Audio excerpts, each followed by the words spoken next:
Make sure you download the Woodward Sports app in the App Store and the Google Play Store today. Take Woodward Sports with you wherever you go and listen live on your phone or mobile device.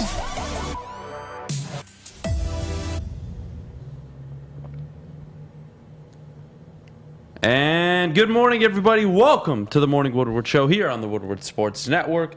A beautiful Tuesday morning here in downtown Birmingham. We are live from the Planet Fitness Studios. Thank you to everybody joining us over at woodwardsports.com and the Woodward Sports chat. We all see you. Jeff, good morning, buddy. How are you? I'm doing good. Watched some Monday Night Football yesterday, and, Okay. and Josh McDaniels, man, we talk about this. There's probably 2-3 decisions on most games that determine the end result. And we found out last night which 2 decisions those were.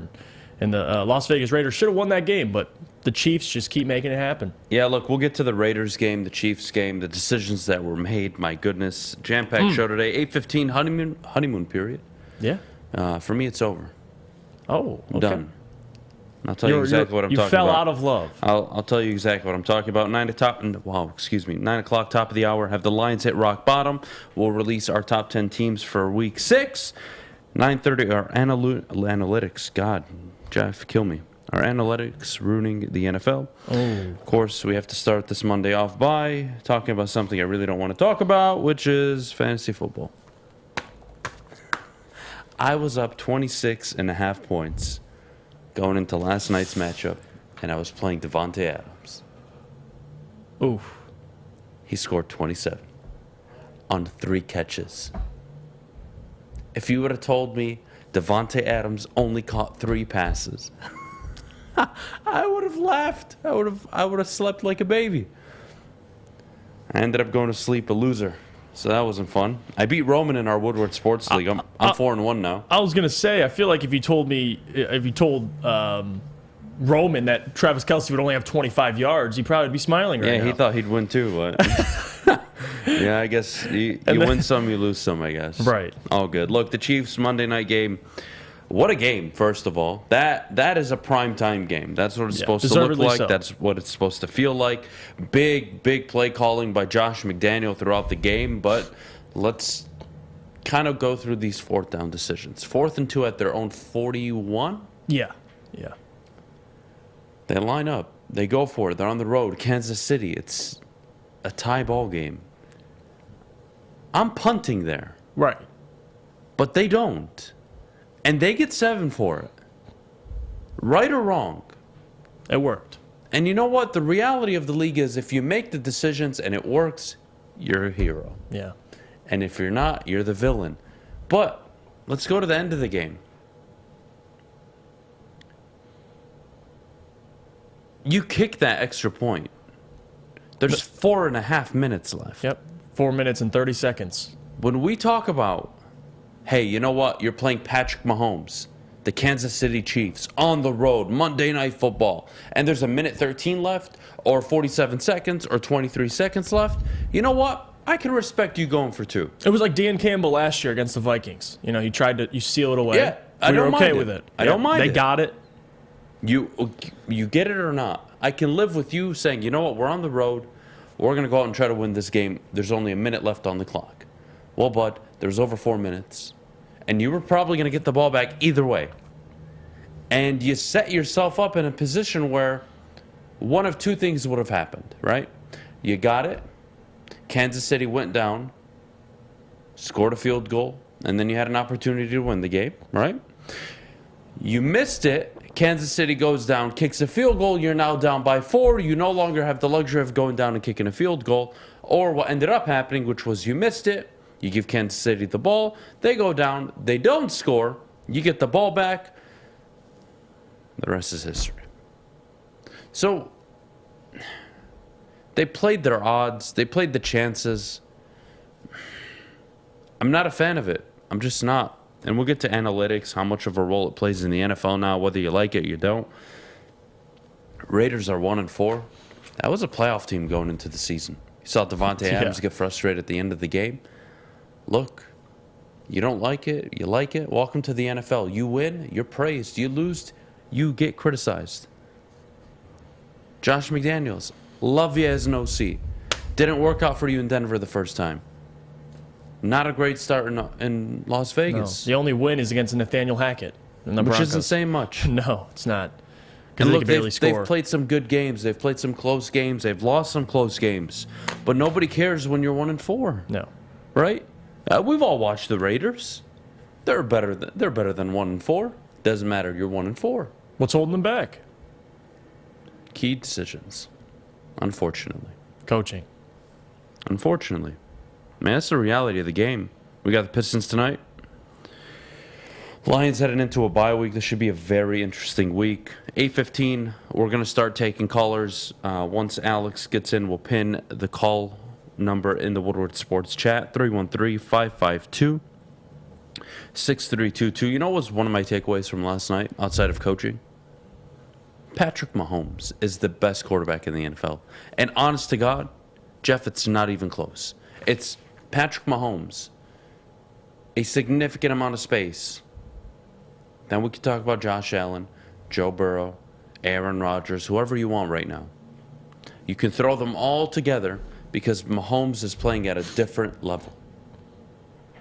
He's in full control of that offense right now. I think he gets disrespected in a way because I feel like every time the media, national media has a chance, they crown somebody. It was Josh Allen, although he's hasn't beaten Patrick Mahomes in the playoffs. It was Justin Herbert, who hasn't even gotten that far in the postseason. Like there's always somebody to try and crown, it's the next big thing. And Patrick Mahomes, to me, has been the best quarterback, no question about it. I mean, you see what he's doing with the talent available. Juju Smith-Schuster, McCole Hardman, obviously Travis Kelce, we knew how special he was. But even yesterday, 7 catches for 25 yards.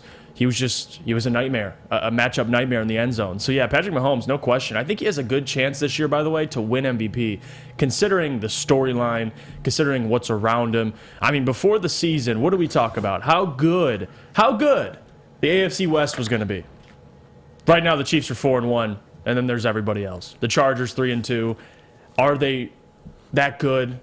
I don't think so, considering all the injuries they have, and they almost just lost last week. So for me, Adam, the Chiefs are the best team in their division, and Patrick Mahomes has a good chance this year to win MVP. He's gonna have the numbers. He's definitely up there right now, but some of the throws he made. Oh, it's backyard football. And look, I think a lot of it comes from you crowned him so early, right?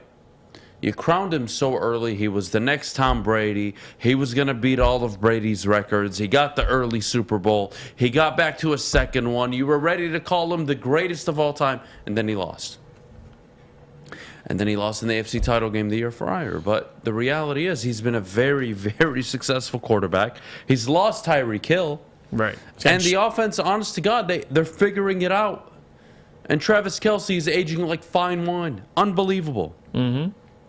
Unbelievable. It's just crazy to think about how we talk about that division. Oh, it's going to be a bloodbath. I mean, I'll admit it. When I'm wrong, I'll admit it. I picked the Chiefs to be, third or fourth in the division. Time and time again, they're proving to me that as long as you have your franchise quarterback and your head coach. You're not far off. I mean, come on. They're 4-1. The Chargers are 3-2. Adam. But the Chargers went there and played a good game in Kansas City. But look at how the Chargers, their games have played out. And look at the Chiefs. Like, the Chargers got blown out to the Jacksonville Jaguars, and they barely snuck away a couple days ago with the win. So, look, the Chiefs just look better. Let's look at the Chiefs at home Put on the road. 50 on Tampa Bay's defense. I get it. It's ridiculous. They've played home games against the Packers, the Chargers, and the Raiders. Very friendly. 3-0. Yeah. On the road, they traveled to Arizona, handled business. Yeah. Colts, they lost. Buccaneers, they handled business. It's a 4-1 football team. They look damn good. They look damn good, man. Yeah. Excuse me. The Packers was preseason. I'm not sure what the hell I read that from. But anyways, they're 4-1. They look damn good. They're, to me, one of the better teams in the NFL. We'll give away our top 10. I have a little surprise for you in the top 10. A certain somebody is making their first ever top 10 appearance on any of my lists ever. This week was a little weird too, going through and actually ranking. I have a new appearance as well. So some interesting teams up there. What do you think about the roughing the passer call? Because that's been like a consistent narrative last 2 weeks Yeah, now. I don't like it. He clearly fumbled. And I think, look, if you're going to have roughing the passer, you want to protect the quarterback. Right. I'm all for it. Do me a favor. Make it a reviewable play. Make it a reviewable play. Not every single one. But give the coaches 2 different challenges. One for the game, and then 1 challenge a game for roughing the passer. But the problem is we tried this with pass interference. It was an awful rule. We hated it. Right. So you got to be careful. The refs just need to do a better job. But that was a strip sack, man. Mm-hmm. And yeah, he landed on him, but he was recovering the fumble as well. I think what needs to happen there is New York steps in. It doesn't even become a challenge. New York steps in and says, hey, guys, huddle up right now. Go look at the mirror or whatever the hell they have over on the sideline, your little TV that they have. Go look at it. This is a clear fumble. He lands on him after. It's all legal. It's a fumble. Move on. Continue the game. But it didn't cost the Chiefs, right? They won the game, right? So no one's going to talk about it as much. Right. Oh, they got away with it, whatever. But you see the Grady Jarrett, the same thing. Yeah, sack on cost Tom the Brady. Falcons an opportunity to beat the Bucks. And I promise you, I would put a lot of money that if that penalty doesn't happen, Falcons probably win that game. Because they only need 6 to tie it and a field goal an extra point to win it. Right. I don't like it. Refs they got to do better, man. They got to do better. And I guess that's the problem with having a lot of guys part-time, but they got to be consistent. That's all I'm asking for, consistency. Whether it's one way or the other, it just seems like these calls aren't consistent. And that's, I think, in my opinion, that's where the issue lies. I mean, if you're going to call it one way, call it that way. That's it. Like, no question about it. So, look, it was weird. I agree. I didn't like it. Overall, it was a great game. Oh, yeah. It was a great game. I learned a lot about the Chiefs, man. They just find ways to win. Isn't that funny? Right? Did you guys listen to the crowd noise when they had just taken the lead at Arrowhead? It was ridiculous. That was a team that was down 20-7. And they take that lead? My goodness. I've never heard a stadium that loud in a long time. I was kind of like wrapping my memory around, like, when have I ever heard Ford Field kind of that intense? Opener against Philly? Nah, not really. Lions, Bears, Monday night. That doesn't count. No. The Javid Best run, no. No, it was pretty loud, though. That was pretty loud.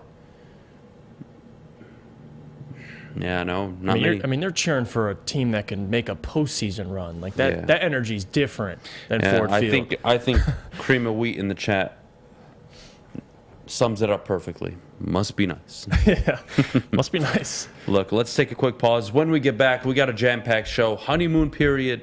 Jeff, I'll explain where I'm at. Alex, do me a favor. Drop the number in the chat. 313-552-6322. That's 313-552-6322. Call in.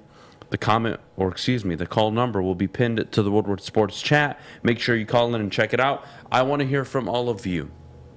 So we'll get to that in a little bit. Right around 8:25, 8:30, we'll get started with it. But before we go, I got to tell you about where I will get my haircut later this week, and that's at Lady Jane's Haircuts for Men. Open 10 to 8, 7 days a week. Walk in anytime. No appointment necessary. They're awesome stylists who take care of you like they take care of me. So get to a Lady Jane's near you. They're, again, award-winning haircuts, award-winning stylists. No appointment necessary. Walk in anytime. They'll take care of you. Lady Jane's, it's wicked awesome. The sports marketing agency would not be who we are without great community partners like Higuera Health and Carol Zaniga. It's an awesome opportunity to partner with your organization. Higuera Health is a comprehensive behavioral health organization. We serve children through older adults with mental health, substance use, and developmental disabilities across Western Wayne counties, and really excited to now be in downriver communities as well. Give us a call at 734-458-4601. You don't have to go to the beach, man. You don't have to get your butt crack full of sand. You just need a little chili peppers, man, to get that that glowing beach chili peppers tan. Woo! With 26 locations in the Metro Detroit area and more coming, Chili Peppers Tanning is where you'll find the cleanest salons in the D. Join the Pepper Club for the best deals on unlimited tanning. Head to chilipepperstanning.com. You just need a little chili peppers, man. Woodward Avenue, the first paved road in America. Woodward Sports, the first sports network born in Detroit and made for Detroit.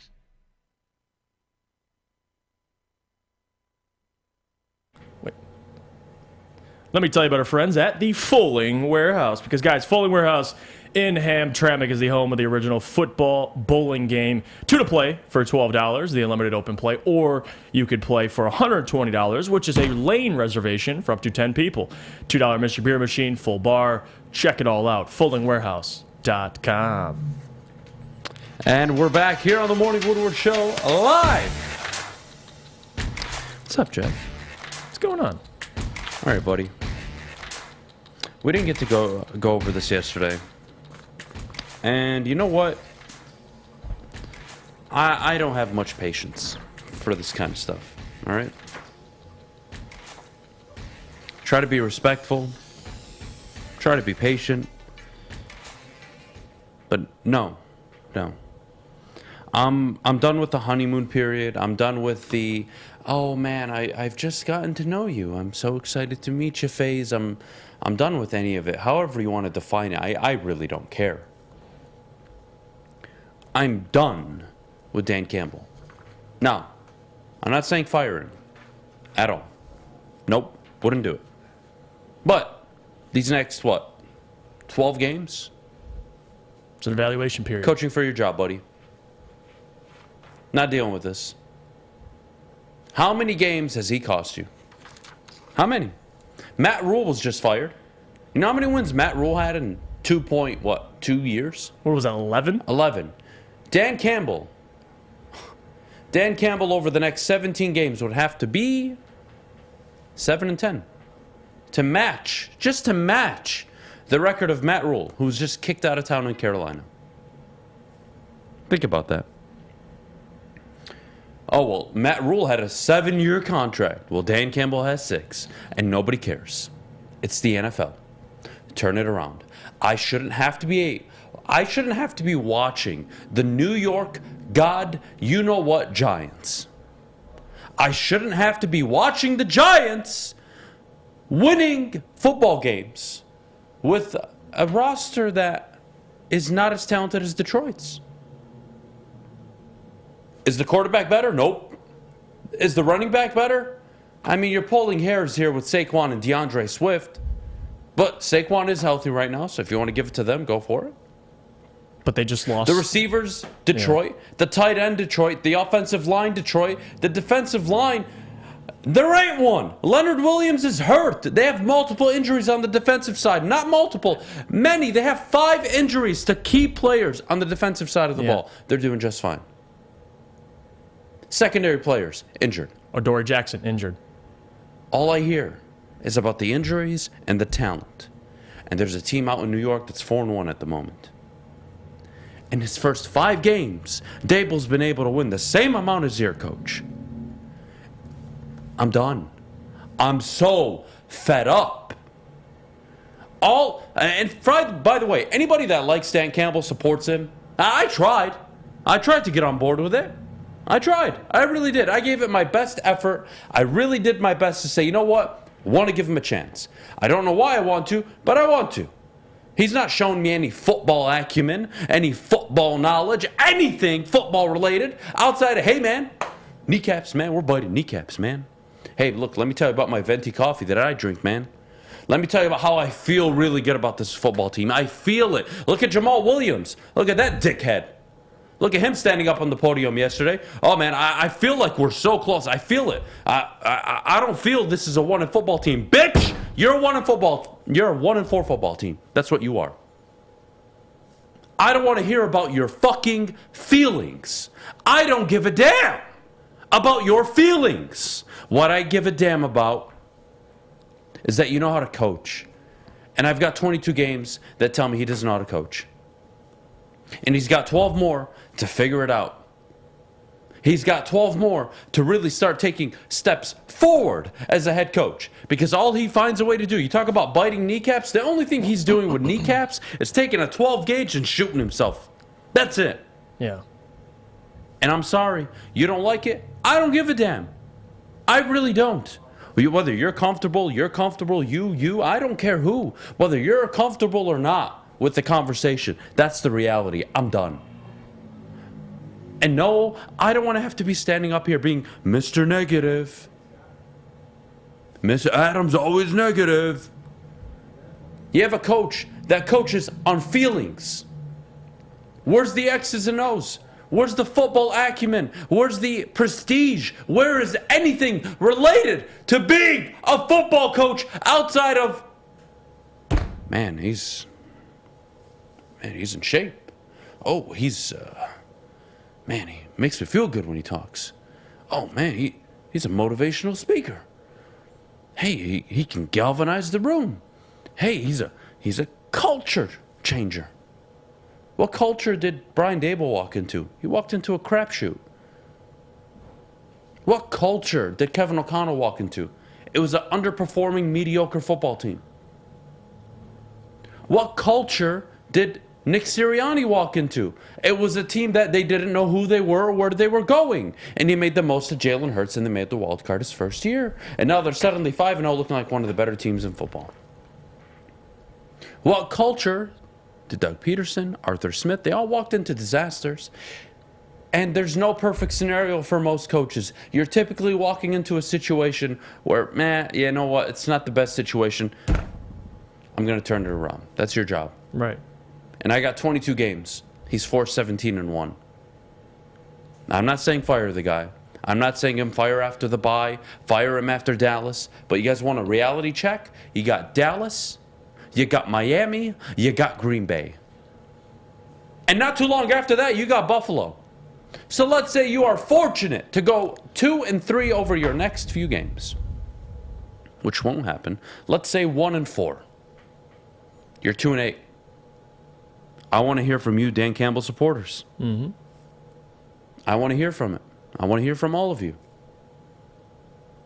I want to hear it. Arthur Smith, he didn't walk into a good situation. No, keep going. Brian Dable didn't walk into a good situation. Robert Saleh didn't walk into a good situation. Yeah. If you just want to go to, again, there's only one coach that has won as many games as Dan Campbell has from his first year. You know who that was? David Culley. You know where David Culley is right now? He's on his couch. He's out on the fucking farm doing nothing. Not coaching football. That's what he's doing. Hey, man. Just got to feel good, man. This guy makes me feel good. I'm not saying fire the coach. But what I'm telling you is, for the next 10 to 12 weeks, I'm evaluating his job. And you don't like it? Don't listen. I don't give a fuck. I really don't. Because that's how you go 58 years with one playoff game. Hey, man, just give him another year. It was always about the third year. It's not about the third year for the Giants. Not about the third year for the Jets. It's never about the third year for almost every coaching cycle. There's always 2 or 3 coaches that just somehow, some way, they figure it out. Right. They figure it out. There's a few players on the roster you weren't sure of. They suddenly become really good players. You want to know that a team that absolutely kills me to even say they're a good football team right now? Titans. I think the Titans took a massive step back in the offseason. They're 3-2. They have no business being 3-2. They are not a 3-2 football team. And they started 0-2. Yes, you are right. Coaching. You swap Brian Dable right now with Dan Campbell. What's the Lions' record? Go for it. Take a guess. I would say 3-2. I was going to say minimum 2-3. I'm not giving them 4-1. Minimum 2-3. Yeah. But I'm giving them 3-2. Minimum 2-3. It may you be put Dan 3-2. Campbell on the Giants, they're 0-5. And then what we're talking about in New York is, hey, man, it was always about the third year, guys. What do we do? Hey, boys, chill out. Hey, they're the Giants. They got Daniel Jones. They got Kadarius Toney. Kenny Galladay, who doesn't know how to play football. Right? They got Reece James. David Bellinger. Leonard Williams is out. Oh, yeah, the Giants. It's always about the third year. It's always about the third year. It's about the third year for every damn franchise. Not named the Detroit Lions, right? Psych. It's the opposite. So that's where I'm at this morning. And I want to provide context, too, because, listen, Easy on WoodwardSports.com says, Kyle Shanahan only won 10 games in his first 2 years. I'm chilling. If he starts like year 3 like Rule, you got to cut him. By the way, in Kyle Shanahan, hold on, Kyle Shanahan in his first 2 years didn't have a quarterback. No. Go look Year it up. 1, didn't have a quarterback. They won 6 games. Jimmy Year G 2, played in what, 3 games? Jimmy G comes in. Played in like 3 games. He got injured. Yeah. And they were damn good when he was in. Nick Bosa, George Kittle, and Jimmy G all hurt. Not Nick Bosa. Jimmy Garoppolo, George Kittle, and a few other players. Forget them off the top of my head. They were hurt that year. They basically tanked. They get Nick Bosa, boom, they're in the Super Bowl. Last I checked, Kyle Shanahan was a highly regarded OC who even in that time had the offense actually looking pretty decent. He actually gave you something to work with. You have a coach who all he knows how to do is throw away football games. That's it. All he knows how to do is lose. And yes, I would be much more comfortable giving Kyle Shanahan 3 years than giving a guy I've never heard of prior to him cold calling Sheila and saying, hey man, I'm the right guy for the job, man. That's the reality. I mean, I get it. It's frustrating. Like, if you look at other situations, that's the biggest thing I always look at is teams that are right around the same timeline as you. The Jets, the Falcons, and you bring up the Giants. I mean, Daniel Jones didn't even throw a passing touchdown last week. And I get it. Defensively, they are a little better, but they were out without their best pass rusher, Leonard Williams. They were without one of their best secondary players in Adoree Jackson. They were without another player. So for me, the Giants, to go out in London and beat the Packers, that's impressive. Like, that's coaching. And for Dan Campbell now, do I expect this team to be a playoff team? No. But improvement. You got worse defensively. The only thing that improved is your offense. Defensively, they're worse, and if you want to blame coaching, that's fine. Aaron Glenn still goes back to Dan Campbell. But on top of that, how can you trust just looking at the decisions Dan's made through 2 years? Love the guy as a human being, but how can you trust this man when you get talent? Because the excuse, well, he doesn't have the talent right now. Well, I see how he's coaching on the field, and I see the decisions he's making. How can I be confident to give him talent? Or what happens when you give him talent? What do you don't think all of a sudden he's just not going to go for it anymore? What do you think of the Jets this year? I think they've been impressive. You lose your starting quarterback, and Joe Flacco gets you to what? Well, 2-2. I understand, but what I'm asking It's impressive. is, what have you made of the development of the Jets? Right, they were 4-13 last year. Okay, right. They were 2-14 the year prior. Robert Saleh's first year 4-13. Year 2, they're 3-2. Year 1, they ranked 32nd in points allowed, 32nd in yards allowed on defense. They're 18th and 10th. The Lions last year 31-29, this year 32-31 on defense. 0 improvement on the defensive side of the ball. And 10 of their 15 draft picks have been on the defensive side of the ball. Mm-hmm. Now, they do have the number 3 ranked offense in yards and points at the moment, but we all know that's not sustainable. Well, just like Goff's played through 4 games. Goff isn't a 45 touchdown a year guy. He just isn't. That pace was ridiculous. But it was nice to see.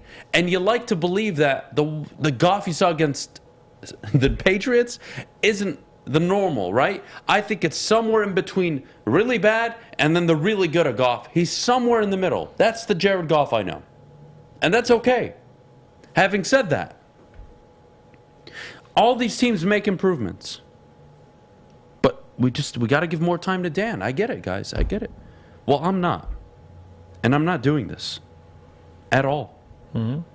Your job is to prepare your team to win football games. Hell, forget that for the minute. You can't even kick a fucking field goal. You go for it on 4th and 9. We didn't even get to that yesterday. 4th and 9! It's not like it's at the end of a game to win, Adam. It's in the first quarter, you're down 6. How about the first quarter, you get the ball for the first time? I don't give a damn if Jesus Christ called the play. I don't care. 4th and 1 against a rookie quarterback. Play the field position. Right. No, we're going to go for it. We're going to give Bailey Zappi a short field because we feel good about it. Make him go 40 yards. Oh, my God. Have some common sense. Yeah. Make the rookie quarterback work. And the next thing you know, all your dumbass decisions cost you 13 points. And now the game falls into Bill Belichick's hands, right? He's going to start running the ball. They're going to set up Bailey Zappi for play action. They're going to be able to do as they please. And what do you know? That's how the game works out. Let's go to callers in a minute. When we get back, we're going to go to all of you, the people at home. I want to hear your thoughts on Dan Campbell. Where are you at with him? Are you with me? Or are you just, hey, you know what? I'm giving the guy time, yada, yada, yada, whatever it may be. Call in. If you're a Dan Campbell supporter, I want you to call in and give me one motherfucking reason why I should believe in this guy. That's football related. Football related. Yeah, football related. Nothing to do with his kneecaps. Nothing with he rubs your dick and he makes you feel good. None of that. One thing that's football related. I'm waiting. 313-552-6322. Before we go, Jeff, our good friends over at Cintron. Cintron is the official energy drink of the Detroit Red Wings. And obviously, as we know, Cintron has combined all three of their delicious flavors into a limited edition 6-pack sampler box featuring the cranberry, the original, the sugar-free. You got to try them. They're delicious. You can pre-order your Cintron 6-pack sampler box today at cintronworld.com/Red Wings. New to the game or a season better? OddsTrader.com has everything you need to make the right bet ahead of kickoff. Begin your handicapping journey with OddsTrader. Improve your edge by finding the best price on every game from sportsbooks in your backyard. Take advantage of the numerous sign-up bonus offers to pad your bankroll. Dive into key game statistics, player performance, and even account for the projected game day weather. Best of all, you can use the OddsTrader bet tracker to keep a log of your action. Welcome to OddsTrader, and best of luck. Hi, I'm John from Better Rate Mortgage, and to me, family is more than blood. That's why I have the biggest family in Metro Detroit. If you're looking to buy a house or refinance and need a loan, come get treated better than family by me and our entire team here at Better Rate Mortgage. We pride ourselves on giving you better advice, better service, and a better loan experience. That's why we are Better Rate. If you're looking for a new mortgage, come get treated like family. Actually, better with Better Rate Mortgage. Visit us at mybetterrate.com or call at 248-480-4467 today. The only sports network in Detroit that starts with a W. You know, because we win. Woodward Sports, Detroit's winning sports network. Whether you're a player or a fan, helping you buy, sell, or invest is Michael Phillips' top priority. Being in the game for over 23 years makes Michael the number one option for anybody. If you have real estate needs, call 313-403-0011. That's 313-403-0011. All right, people. It's your time to shine. Weren't able to take your calls yesterday. This is your moment. We're going to go to the people. We're going to start with Scott. Whew. Scott, you're on the Morning Woodward Show, buddy. How you doing? Not too bad, guys. How are you doing today? Good. What do you got for us? Oh, man, I wish I could be calling you today, Adam, and hoping to tell you that I was glad to be wrong, but damn, it feels good to be right. I hate it. I don't like it. Believe me, I don't like it. Right, and I just wanted to point out that, Dan Campbell might not be it for everybody. He might not be everybody's cup of tea, but I wish he would be a little bit harder and not be all for the players, man. All about the players. Yeah, I get it, man. Look at this whole ending every sentence in man, and we're almost there, and I'm feeling it, and it's all feeling. Again, you're all more than welcome to call in, but you guys give me one football reason, and Scott, that's what I'm looking for this morning. I'm looking for one football reason why I should be looking forward to this coach, because all he's shown me in 22 games, is that he makes questionable fourth down decisions, right? Awful play calling, no in-game adjustments, no halftime adjustments, nothing. It just seems like he's kind of like on the seat of his pants on the sideline, making calls as he feels it. Instead of like, you know what, let's make it a 6-3 game. We just brought in Badgley. And you cut your current kicker for him. Don't forget that. And you don't even use him in a game everybody, including Vegas, had being under.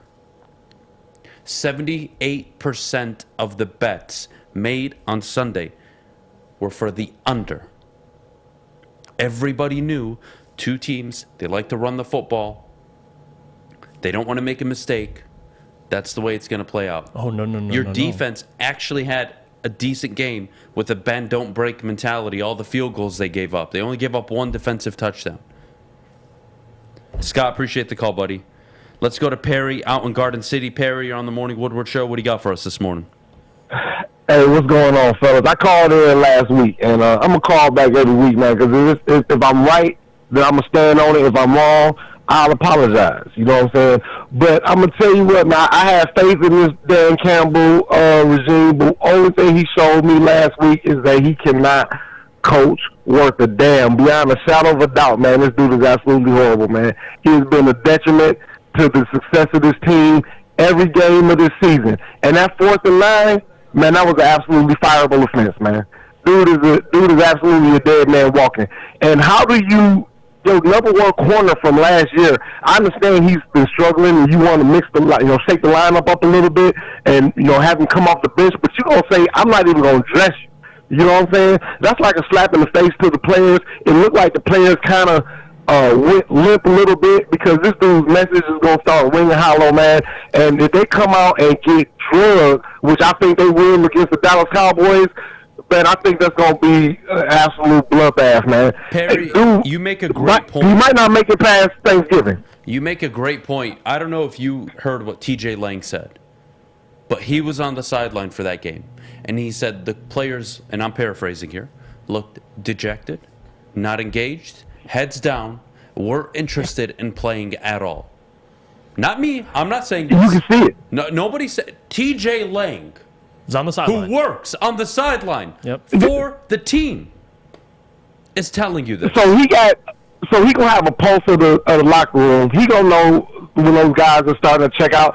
And defensively, they just look freaking overwhelmed. This is just a poorly coached team. And what's so horrible is that really he got this. Like, I heard you talking about he cold called Sheila for the job, and the only reason he was able to do it is because nobody else wanted the fucking job. Yeah, nobody else wanted the job. Harry, with all due respect, and I get it, the point you make about the job itself, fine, I get it. Not the best franchise. It's one of 32.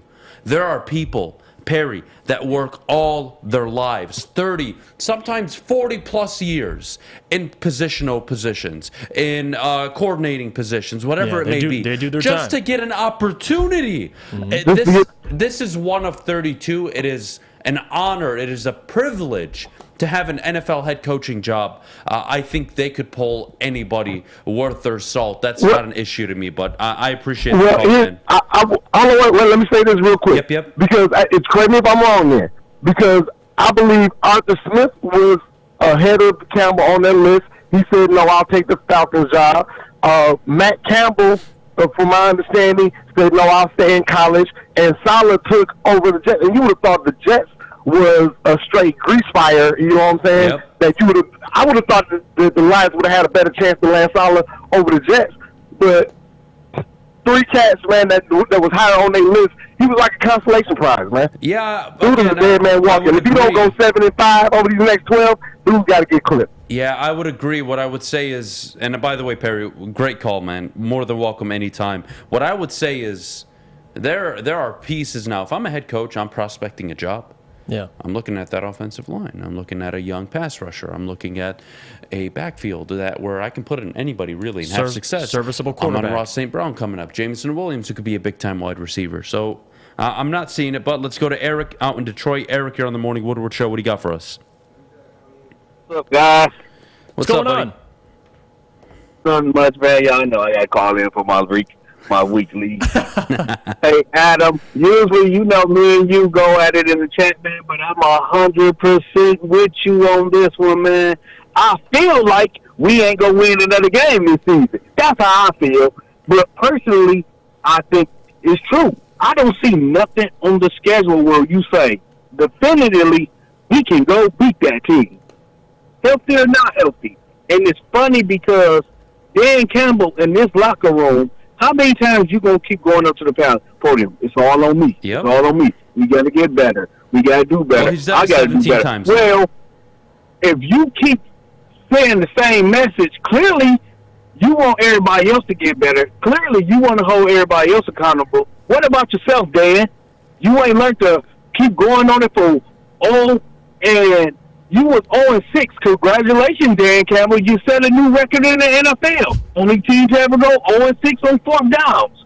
You quit feeling like you got to do this and maybe give the kicker you just signed a chance to kick the ball. Give your defense a chance. You keep saying, well, defense got to make plays. I just felt we could get a stop.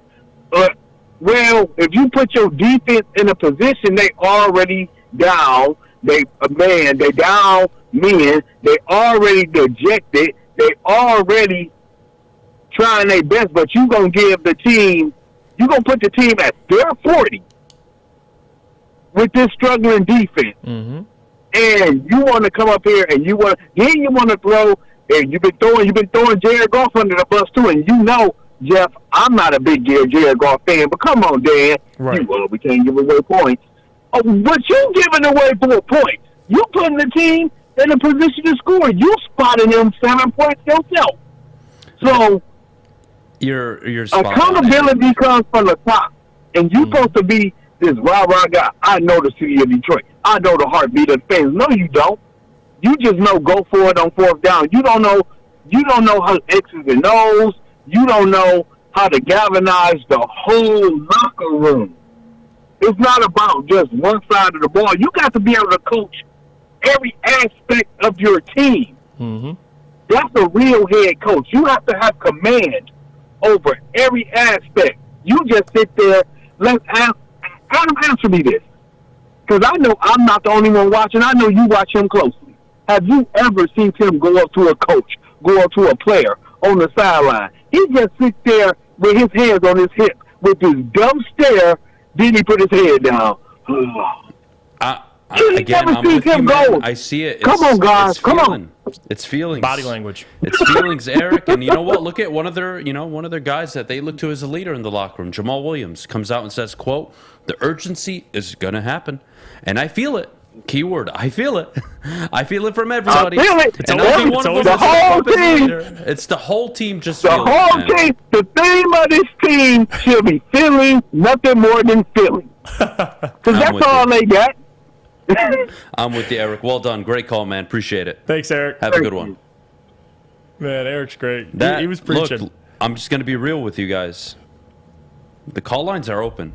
It's pinned at the top of the Woodward Sports chat. Not one of the people in this queue right now are calling in to defend Dan Campbell. Where are you? Call in. Don't be a bitch. Call in this morning. Give me one football acumen, one football check mark he brings to this team. I'm waiting. Maybe throw in an advantage he brings. Instead of telling me that you feel good, yep. He makes you feel good. Right. He makes me feel good. What does that mean? Well, I could do a line of coke. Might make me feel good. Will kill me in the end.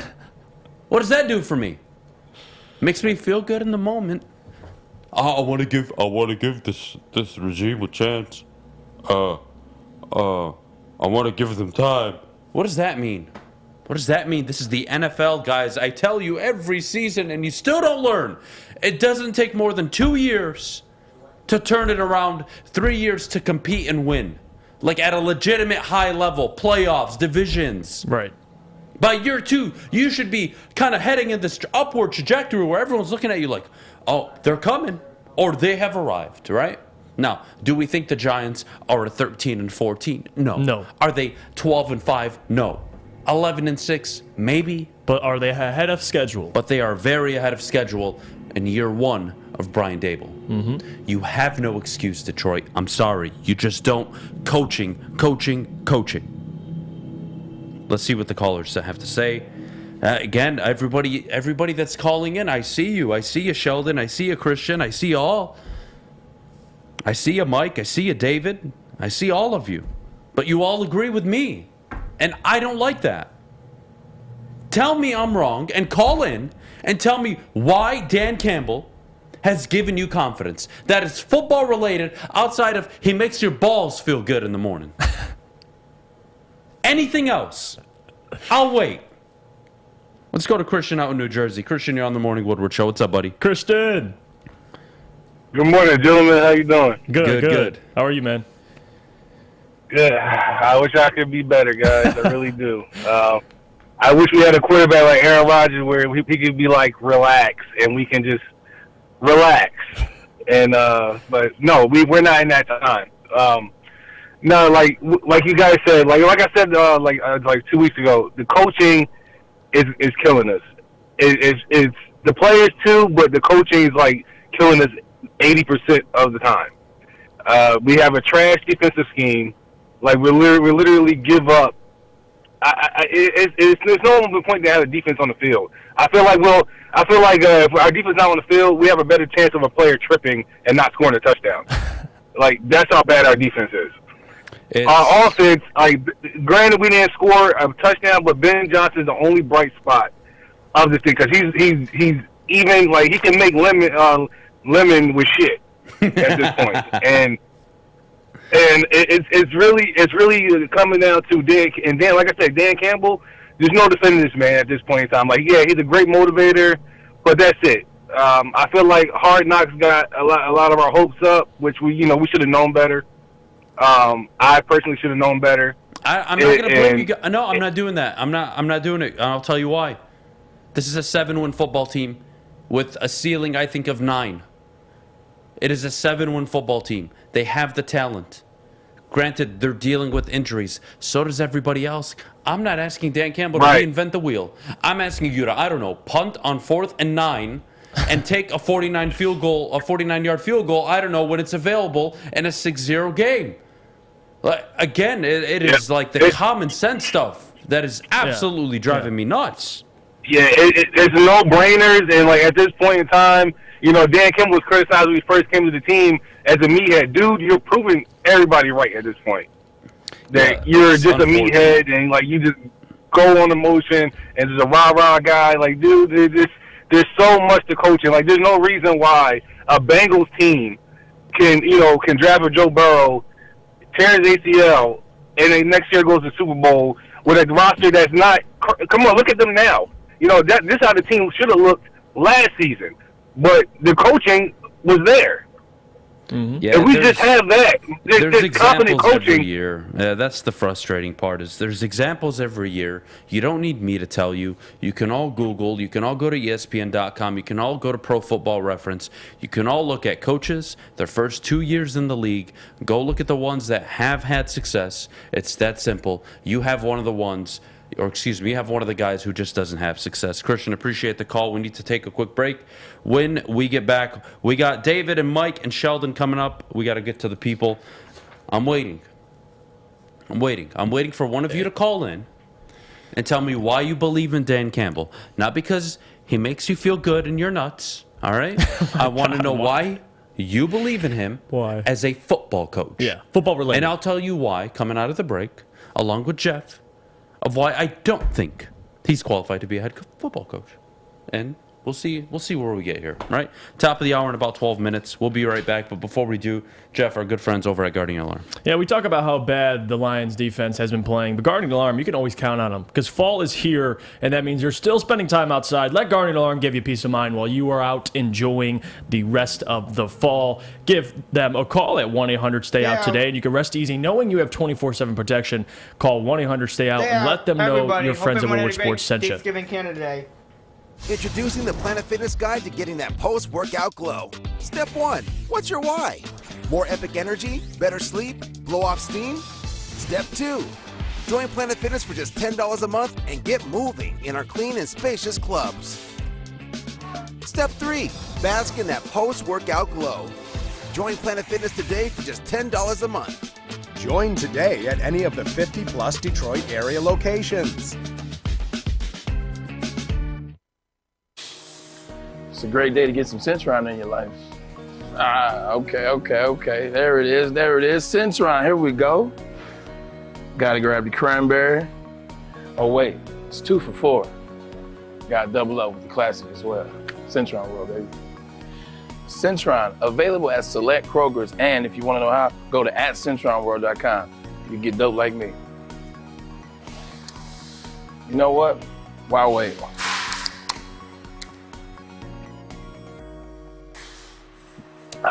Great taste, guaranteed.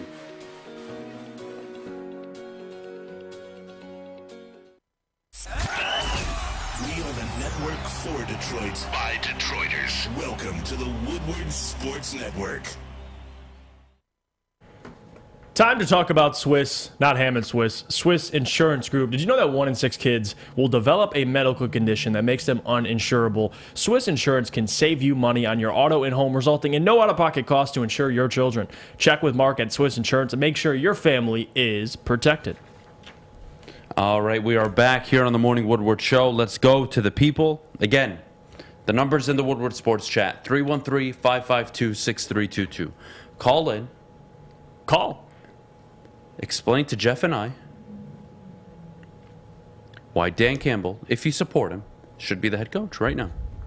Why? Give me one reason why, a football reason why you're confident in the man. Let's go to Mike out in Holland. I think I know who this is, by the way. Is this Micro Mike? Hey, man. What's going on, man? I just wanted to... What's up, dude? Hey, man. Look, man, I'm going to give you a football reason, man. Here's the deal. We're going to get the first pick of the draft, man. We just go for it on 4th down. I seen a 4th and 29 in chat. Well done. That's great. That is great stuff. I know you were hurting. I know you were hurting on Sunday. Walk me through where you're at. Look, I know I'm a bit abrasive and I'm very rough around the edges when it comes to some of this stuff, but I'm sorry. Actually, I'm not really sorry, to be honest with you, but I'm looking for one reason that's football related why anybody would have confidence in him right now. Do you have anything for me? Not right now. Look, these 4th downs is awful. And look, man, I'm going to be real serious. But I was talking to Herman Moore, and he says if you're Aaron Glenn or if you're some of these players, you got to start looking at Dan Campbell the wrong way because you have zero confidence in your defense and zero confidence in the special teams. At some point, you got to be able to say, okay, this has become Madden football, man. We got to get back to a real thing here. And you look at other teams; they actually do go for field goals. And so I'm reading the chat. They win games, man. Look, man. Hey, look, man. I'm going to tell you right now, man. This football team sucks, man. and not because of the talent. They are poorly coached. That's simple. Can't change my mind on it. No. If you swap Brian Dable and Dan Campbell right now, Mike, the Giants are 0-5. If they're lucky, 1-4, and the Lions are probably 3-2. Yeah. That's the absolute. It's the truth, man. Look, even if you put Matt Patricia on this team right now, man, do you think they're 1-4, man? I don't know, man. Look, we got some issues going over here, man. I think, man, what we got to do is we got to get some grit, and that's going to beat the Dallas Cowboys, the Miami Dolphins, and the Green Bay Packers. Mike, what do I do? That's all it is. It's grit. It's feelings. It's I regret it. Oh my God, my favorite word of his. Hey man, I really regret it, man. I regretted that decision, man. And then he comes up the next week and does the same goddamn thing. It's Fugazi, man. That's Fugazi. What is this? What are we doing? What is happening? And I have to hear about how he needs time. We need to take it easy. We all knew this was a rebuild. This is how you go 58 years with one playoff win. I swear to God. And I'm not joking. I'm going to die. By the time I'm 50, you keep going at this pace, I'll be 50. No playoff wins since now. 100%. Yeah. I'll be 50 on the verge of killing myself. I may kill myself on air. I don't know. No. Honest to God. No, I don't care. I don't. No. What do I got to live for? What? Hey, man? That's what I get to live for? That's what I have to look forward to in my life? I get a bunch of hey, mans. Hey, man, I feel it. I feel real good about it, man. We're getting there, man. Mike, you're the man. I appreciate it, man. You're the man. No pun intended. Hey, appreciate it, man. Hashtag man up. Man, look, man. I appreciate the call. I can't wait to hear the other callers you guys show, man. So have a great day, man. Appreciate it, Mike. Appreciate you, man. God bless. That was Micro Mike. Make sure you guys go check out his YouTube channel. He's awesome great. stuff. Lions He's Talk great. with Micro Mike. All right, let's go to Sheldon out in South Carolina. Sheldon, you're on the Morning Woodward Show. What do you got for us this morning? Please tell me you have a reason why I should be supporting Dan Campbell. Man. Unfortunately not. There's no W's in feelings and grit from what I understand. I mean, the last time that, my dad said that there was any faith in the Detroit Lions was 1992 when they played the Dallas Cowboys in the playoffs. And he said that was the loudest he's ever heard it. And I was a newborn. He was holding me in the Silverdome, and I had to wear earmuffs. And he said that's the loudest it's ever been, and it's all it ever will be. He's from Pontiac, and ironically enough, I live in Pontiac, South Carolina now. And it makes no fucking sense to me, It makes no fucking sense. Because if the fans have no faith in the coaches, neither will the players. That's how I feel. I'm shocked that 5 games into the year, TJ Lang comes out and says the sideline, and I'm paraphrasing here, was dejected. Their heads were down. They weren't interested. They weren't involved. No leadership. How? And then the supposed leaders of the team come in, and they repeat the same bullshit that Dan Campbell says, I feel is coming. If we win one, then the next one comes. Well, you already won one, so why didn't the next one come? That's the thing. Explain that to me. It's like he's trying to be a philosopher standing up there like, hey, man, like it's coming. It's coming. I can feel it. I can feel it. You talk culture and grit. It makes no sense. It makes no sense. Culture, grit, who gives a shit? I agree, Sheldon. Belichick didn't feel anything. You know what Belichick did? He found out where the weaknesses were on the offensive line. He figured out offensively what the Lions wanted to do. He took it away from Ben Johnson. Yeah. Ben Johnson was outcoached just as much as anybody else. He's what, 33, 34 years old? I'm not even worried about him. Sean McVay got outcoached by Bill Belichick in the Super Bowl. The last thing I'm worried about right now is that absolutely. And it's so fucking ironic that, it's all about culture. Imagine if Matt Campbell had taken that job. Just like you said, Dayball would have had, 3-2 record with us right now. Imagine if Matt Campbell took it. This dude's come from college to NFL. What would he have done? I mean, honestly, you could argue he probably would have had a lot more sensible message. He probably would have had a lot more sensible message and probably would be able to call games way better. I mean, Iowa State is, wreaking havoc when they can against top 5 teams, whenever they play them. So it makes no sense. So at this point, I'm just waiting for, those wonderful top, the first pick and the 15th pick, because the Rams ain't doing shit either. So I'll be happy to take, the quarterback out of Clemson or, hell, even Wake Forest. Matt Harmon can do a better job at this fucking point. Look, man, you know what, man? Sheldon, man? Great call. Yeah, man. 10 out of 10, man. Appreciate you, Sheldon. Have man. a great rest of your day, buddy. Absolutely. I love your show. Appreciate it. And it's so ironic that Bill Belichick gave you the most backhanded compliment by saying Jack Fox is a weapon. Literally going into the game, he's like, they have a weapon in Jack Fox. Lions, F that. We're not using him. Against a rookie quarterback, his first career start? No. Make them actually work to get down the field? Ha! I feel like Bill did that on purpose. He's too smart. Drives me nuts. 8:58. Let's take one more caller before we get to the top of the hour. Let's go to Russell out in Miami. He's from Pontiac, Michigan. Russell, how's the weather down there, buddy? Oh, it's great. I'm loving it. Nice 85 degrees right now. Oh, my man. Enjoy. All right.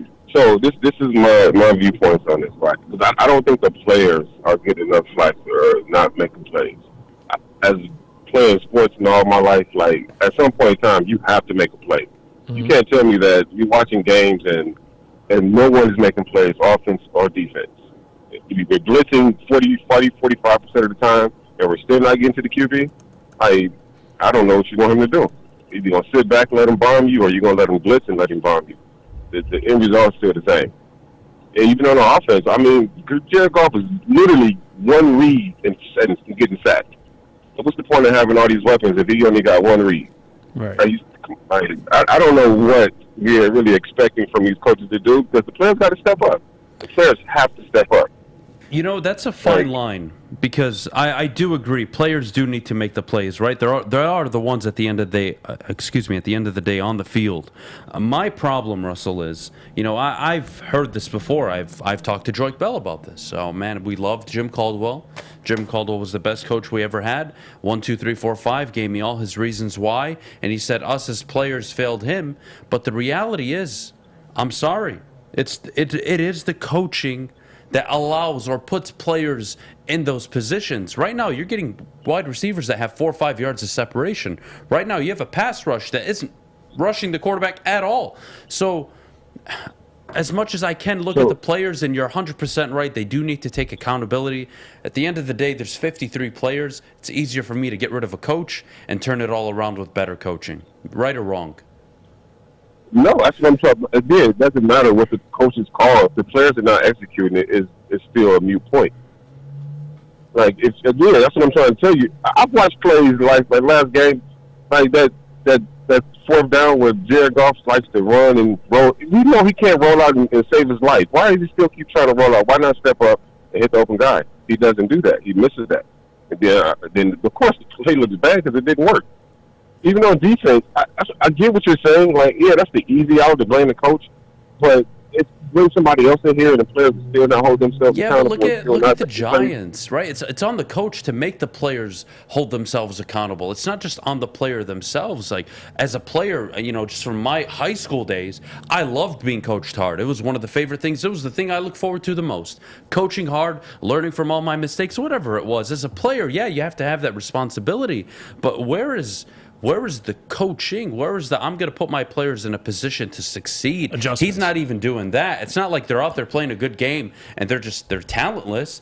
The Giants have no business winning 4 games, and there they are at 4-1. So I'm not excusing the coaches. I agree. I get what you're saying, though. I think it's a community of everybody is fucking up. Like, everybody is not doing their part. Mm-hmm. But for you to say it's all coaches. Nah, I mean, yeah, a couple calls he could have did differently that would have put him in a better position. I get it. My problem is it cool if I say I think it's majority due to coaching? Because my honest opinion is, if I were to swap, let's say, Dable and Campbell today, and they would have restarted and played all 5 games again, I think the Giants are 1-4 or 0-5, and I think the Lions are 3-2. Minimum 2-3. And that's not because the players have changed. It's because the coaches have changed. I mean, I guess as an athlete, like, honestly, I couldn't put this on the coaches. This is like me blaming the referees for losing the game. Yeah, the referees may fuck up a call that may cost the game that would have helped to go one way or the other. But at the end of the day, I have to go out there and make a play. I can't put that on anyone. Absolutely, that's just me. But my job as a coach would be, hey, I got to put you, Russell, in the best position to succeed. And you know what? If I call a pick route, or if I tell you to blitz and you don't blitz in the right gap, or you mess up your assignment, okay, fine. Then player responsibility. I have to hold you accountable. But it's not even that. It's I got passing up on a 49-yard field goal. I'm refusing to punt against a rookie quarterback. I'm not even talking about. We're not even getting specific to the plays or the game or the players. I'm not even bashing the players yet, and they're just as they're not performing all that great. But the problem is the coach is giving me way too much to deal with that I can't even look at the players yet. It's really frustrating. I mean, I get that part, but again, if you're talking about going on a 4th down and kicking the field goal, 3 plays had already went by. Like, what happened in the other 3 plays? Like, I watched this daggone. We supposed our line supposed to be the greatest asset to us. I watched them get pressure off 3 people. 3 people. And we can't get pressure off sending 4 or 5 people? 6 people? Something's wrong. I agree. And it is the players. They have to be held accountable too. Hutchinson, he hasn't performed like the number 2 overall pick should perform. There are a lot of players I could probably point out. I've seen it so much where coaching matters. I've seen it too. I've been at Lions for a long time, and it hurts. Well, I appreciate the call, Russ. You did a hell of a job. One of my favorite calls we've taken. Appreciate it, bud. Take care. All right, 904. That was a hell of a call. Yeah, I mean, it's not like we've been completely hell of a call letting the players off the hook. No, but I think to his point, but when you look at the players, the problem is I can't even get to the players yet because of all the stuff I have to talk about the head coach. Right. Like, how do I fault the defense who, you know, an offense goes forward in their own territory on 4th and 1, you don't get it. You put defense in a terrible position.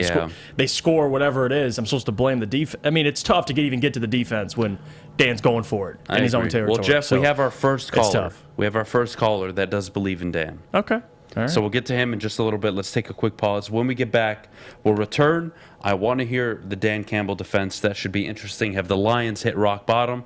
And then, of course, we got to release our top 10 teams around 9:15. That and so much more. But before we do, Jeff, our good friends over at Big Boy. For a limited time only, all new burgers and loaded fries are at Big Boy. And it's not just a Slim Jim, it's the Big Jim. They have the chili cheeseburger as well as the bacon blue. But how about upgrading those fries? They have the chili cheese fries, baked potato fries, nacho fries. Satisfy those taste buds at Big Boy.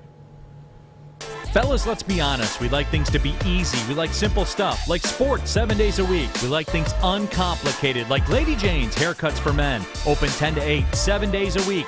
Walk in anytime. Sign in, sit down, watch your favorite team play. And before you know it, your hair will be game ready. Open 10 to 8, 7 days a week. Walk in anytime. Lady Jane's Haircuts for Men. It's wicked awesome. 3 NBA championships. Detroit fans were there. 11 Stanley Cups. Detroit fans were there. 4 World Series wins. Detroit fans were there.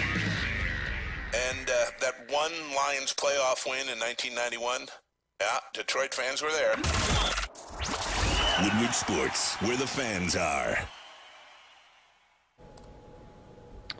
Let me tell you guys about Chili Pepper Standing, because, guys, Chili Pepper Standing is where you'll find the cleanest salons in the D with spotless, sanitized rooms and trained and certified tanning professionals. Join the Pepper Club for all the best deals. They'll beat all competitors by nearly $5. Don't forget to pick up the Australian Gold, the Designer Skin, Cal Tan, and Swedish Beauty Lotions. ChiliPeppers.tanning.com. Hottest bulbs, hottest deals, darkest tans.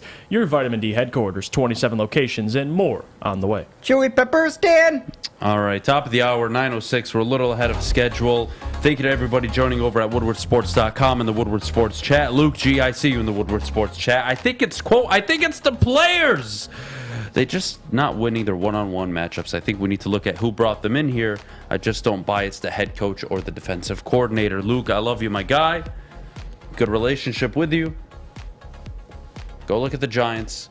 Go look at Brian Dable. And talk to me about talent and coaching. That's it. I'm not even entertaining anything else after. Not even just the Giants. I mean, you can keep going. Well, I don't want to have to. The Giants should be the glaring one in the league where everybody wakes up out of their little caves and are like, oh my God. Let's go to Rick. Rick, out in Arizona. Rick, you say Dan Campbell is not the problem. You have faith in him. I would like to hear why, outside of the feeling aspect of it. Give me a football reason why I should buy into this head coach. Oh, I'm going to give you a whole bunch of reasons why.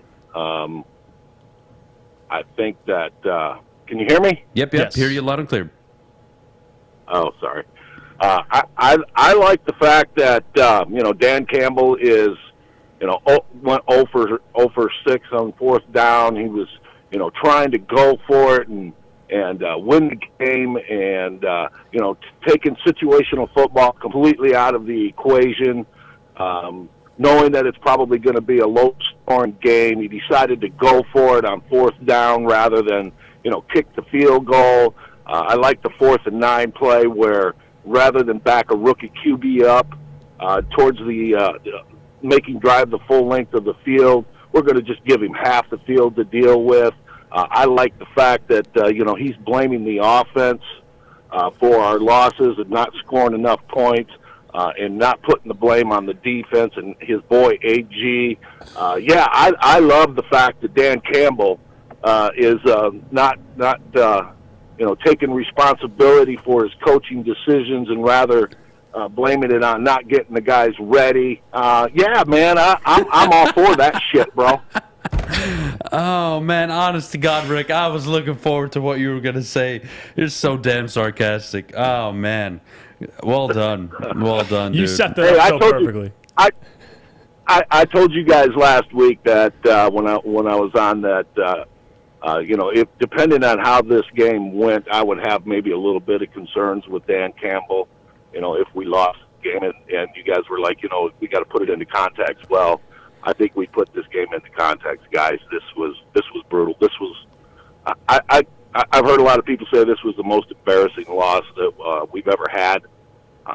I'm not sure that it was the most embarrassing, but it was certainly the most disappointing, guys. Yeah. Rick, honest to God, I can't thank you enough for calling in and doing what you just did, because that is such an important angle that we often forget the context matters, right? The 0 for 6, there's so many aspects of this game. The sad part is, Rick, you're not asking for the division title this year. Neither am I. But for some reason, every Monday I got to come in here, and so do you, and you got to call in, and you got to listen, and you got to hear about the 5, 6, 7, 8 decisions that did nothing but shoot this football team in the foot. When does it end? Yeah, dude, I have no answer for you. I'm watching that game and watching these guys go down, and I literally had texted my cousin during the game, and I said, you know what? With all these players getting injured, I mean, half of them looked like they were just falling down out on the field. I'm like, this team's giving up. It looks like to me these guys don't even want to fucking be out there. And he's like, dude, Rick, goes, that TJ TJ Lang comment really concerned me. I did not like that at all.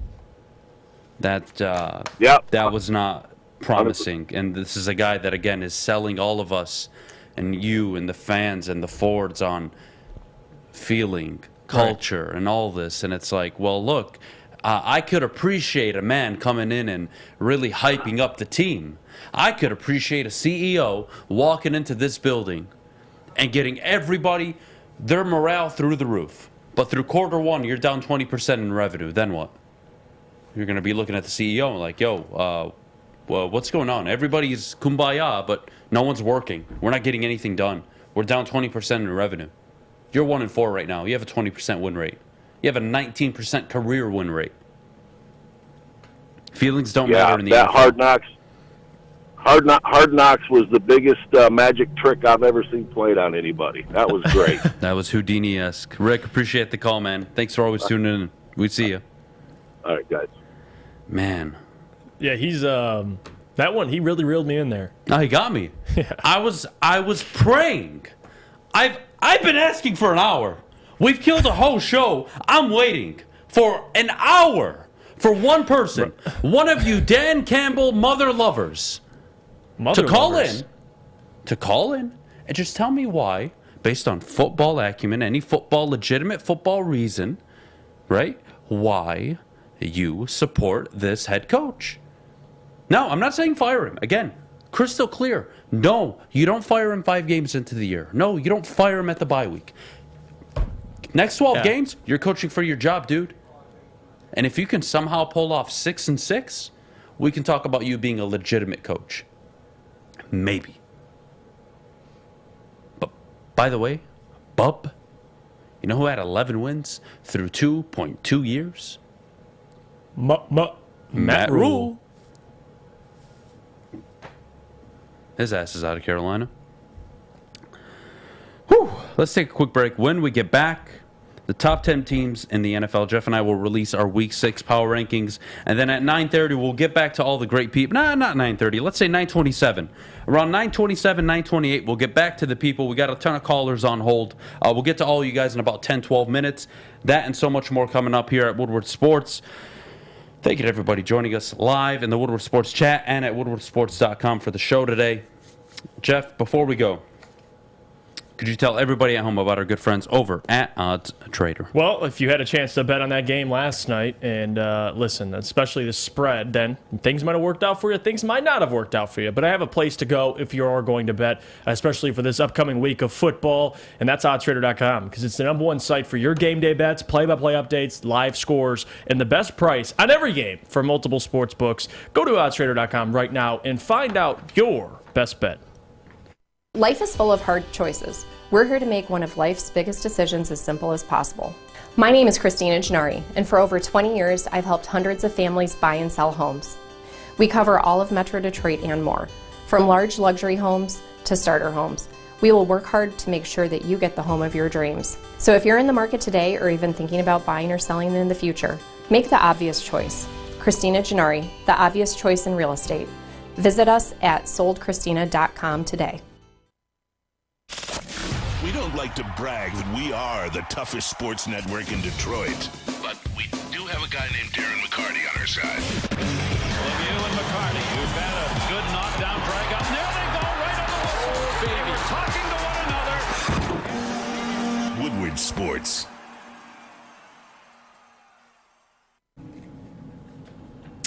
All right, we are back here on the Morning Woodward Show, and I got to tell you about our good friends over at Custom Health Centers. It's time to get your ass back in shape. Feel like the summer, this is amazing. Feel like the summer packed way too much weight on you? Well, Custom Health Centers will take the willpower out of weight loss, whether you need to lose 20 or 120 pounds. Get in shape in a healthy and safe way with Custom Health Centers. Go to CustomHealthCenters.com and give them a call today at 844-789-THIN. That's 844-789-THIN. All right, we're back. It's here time. on the Morning Woodward Show. Top 10 every Tuesday. We release the top 10 teams in football. Jeff, I have a team that came into the list for the first time ever since we've been doing this dating back to last year. Mm-hmm. We'll start off at number 10. You have the New York Jets in the top 10. You do. The New York Jets. I absolutely do. We both have a New York team at 10. We do, and we have the correct New York team in the top 10. Yes, we do. I would agree. I left the Chargers out. I'm not a fan of the coaching right now. Brandon Staley, to me, just finds every possible way to lose games. Yeah. I don't like it. Yeah. I'm going to put them on the side for now. They're not a top 10 team. I love what Robert Saleh is doing with the Jets. Oh, by the way, where's Free Hefe? What happened to Hefe? Where's Jeff Okuda? Because there's a rookie corner out in New York right now that looks like a stud. Another one in Houston. That looks like a shutdown. Another one in Houston as well. Yeah. I'm just saying, I have to wait 4 years. I have to wait 5 years. Give him time, Adam. Give Hawkinson time, Adam. Give Okuda time, Adam. Right away. Right away. Impactful. Shutdown-esque. Mm-hmm. Phenomenal. The Jets, for me, top 10 football team right now. Zach Wilson isn't even playing to a level that you like, but Breece Hall, Michael Carter, what they have in the backfield, the creativity on offense, Garrett Wilson, that defense, ranking top 10, I believe, in yards allowed and 18th in points. They are improving under Robert Saleh. I like where it's going. Big fan of Robert Saleh, rooting for him hard. For me, they're a top 10 football team right now. I have them over the Chargers. I'm a big fan of Robert Saleh and Michael Flohr. I mean, Michael Flohr he's one of the best young, innovative offensive coordinators in the league. You saw what he did with Joe Flacco. I'm a fan of that. I got the New York Giants at 10. I think they deserve to be in there. What Brian Dable's done with Daniel Jones. And listen, statistically, Daniel Jones, go look it up. It doesn't pop off the stat sheet, but they are 4-1. They beat the Packers, a team that was in my top 10 last week. And I think at this point, I've been holding it off. Giants were 2-1, 3-1. They're 4-1, and I think they deserve to be in the top 10. We'll see how it happens over the season. They still got to take on the Eagles, but overall, the Giants deserve to be in here, and I see you have them at 9. Yep, I have them at 9. I love what Brian Dable's doing. They're 4-1. I have no idea how they're 4-1. Do I think they're a 4-1 football team? No, but they're playing like it. Yeah. And that is unbelievable to me. They don't have a quarterback. They don't have wide receivers. The offensive line is makeshift. They have a few rookies. They got Andrew Thomas. I like him. They got Evan Neal, but you go to the defensive line.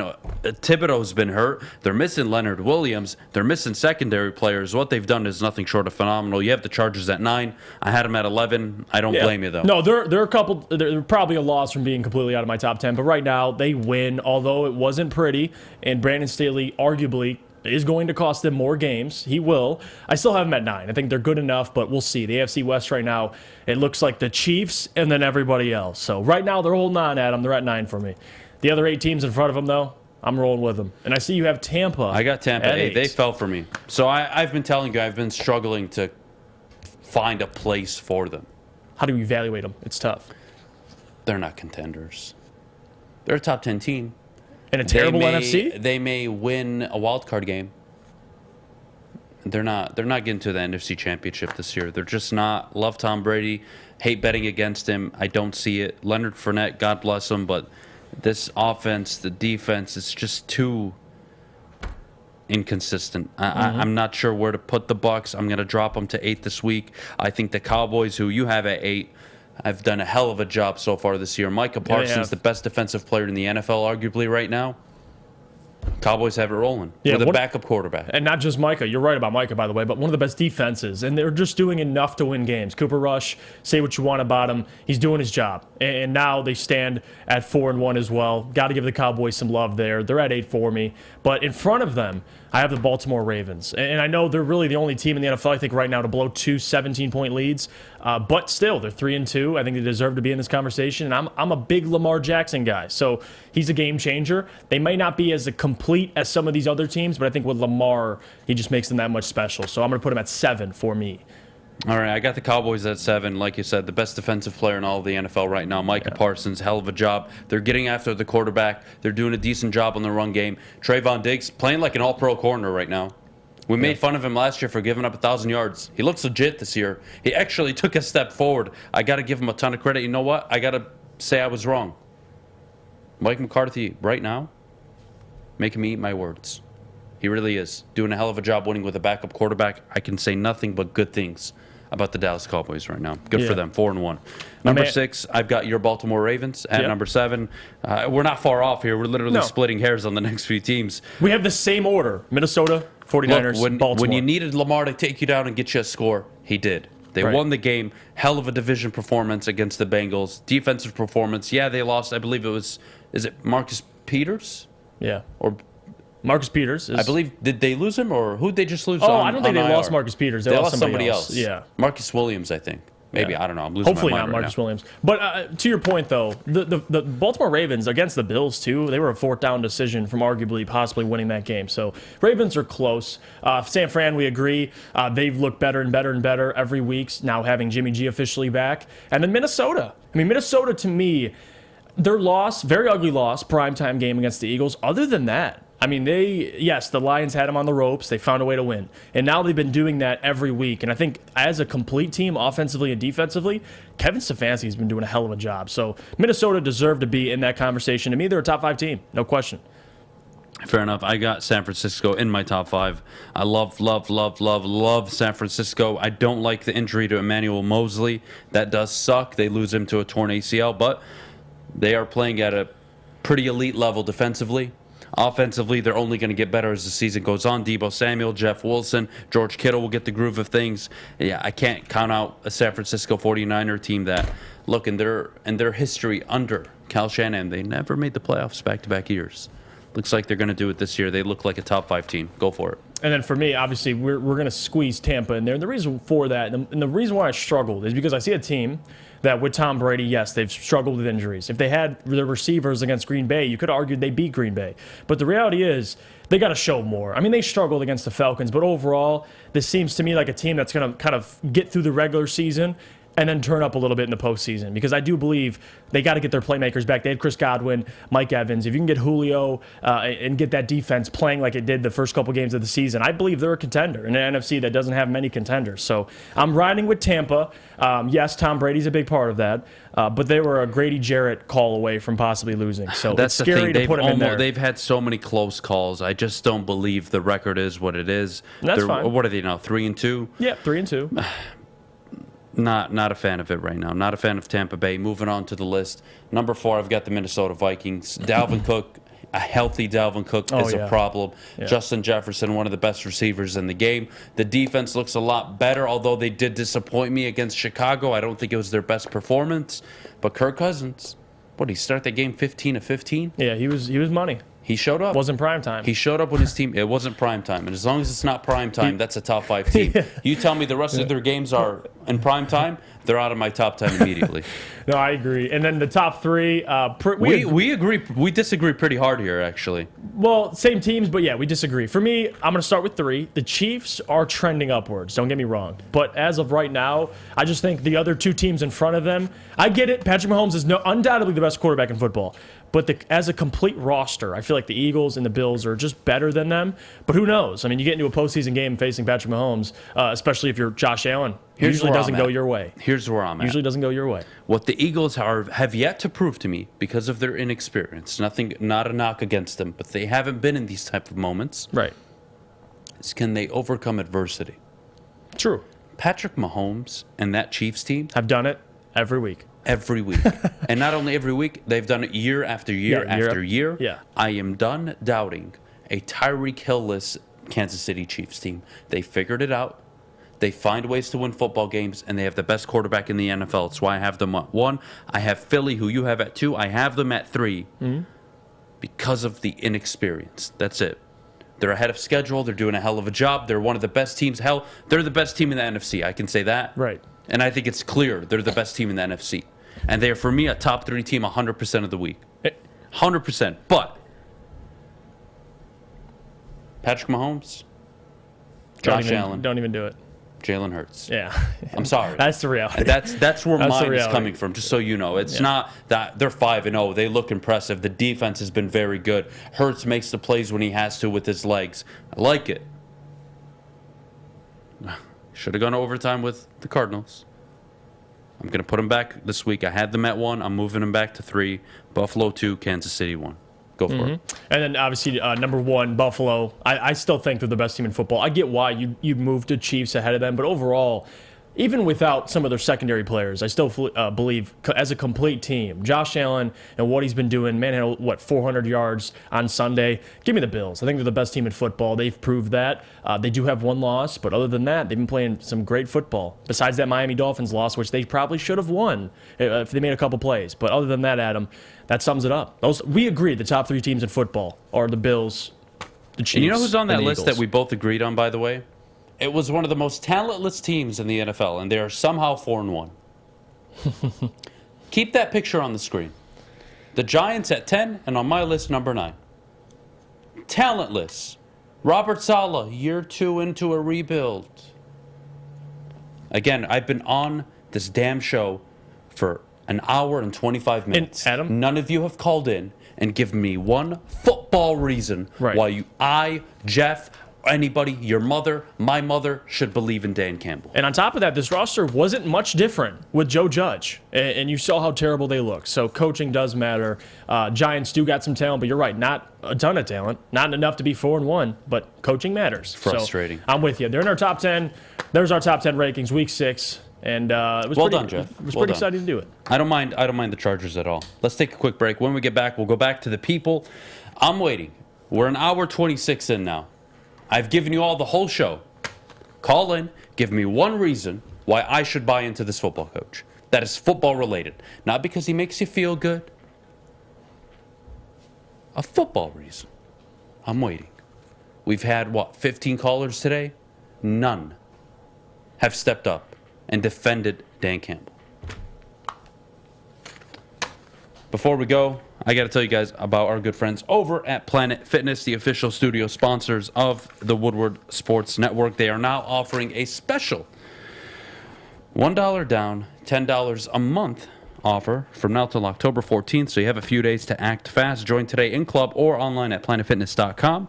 Woodward Sports will be broadcasting live from Planet Fitness on Ryan Road in Sterling Heights all day Wednesday, October 26th, and we'll be giving away prizes like Michigan versus Michigan State tickets, 1 free year of the Black Card membership, signed Darren McCarty and Braylon Edwards jerseys as well. Make sure you check it out. PlanetFitness.com will be there on the 26th.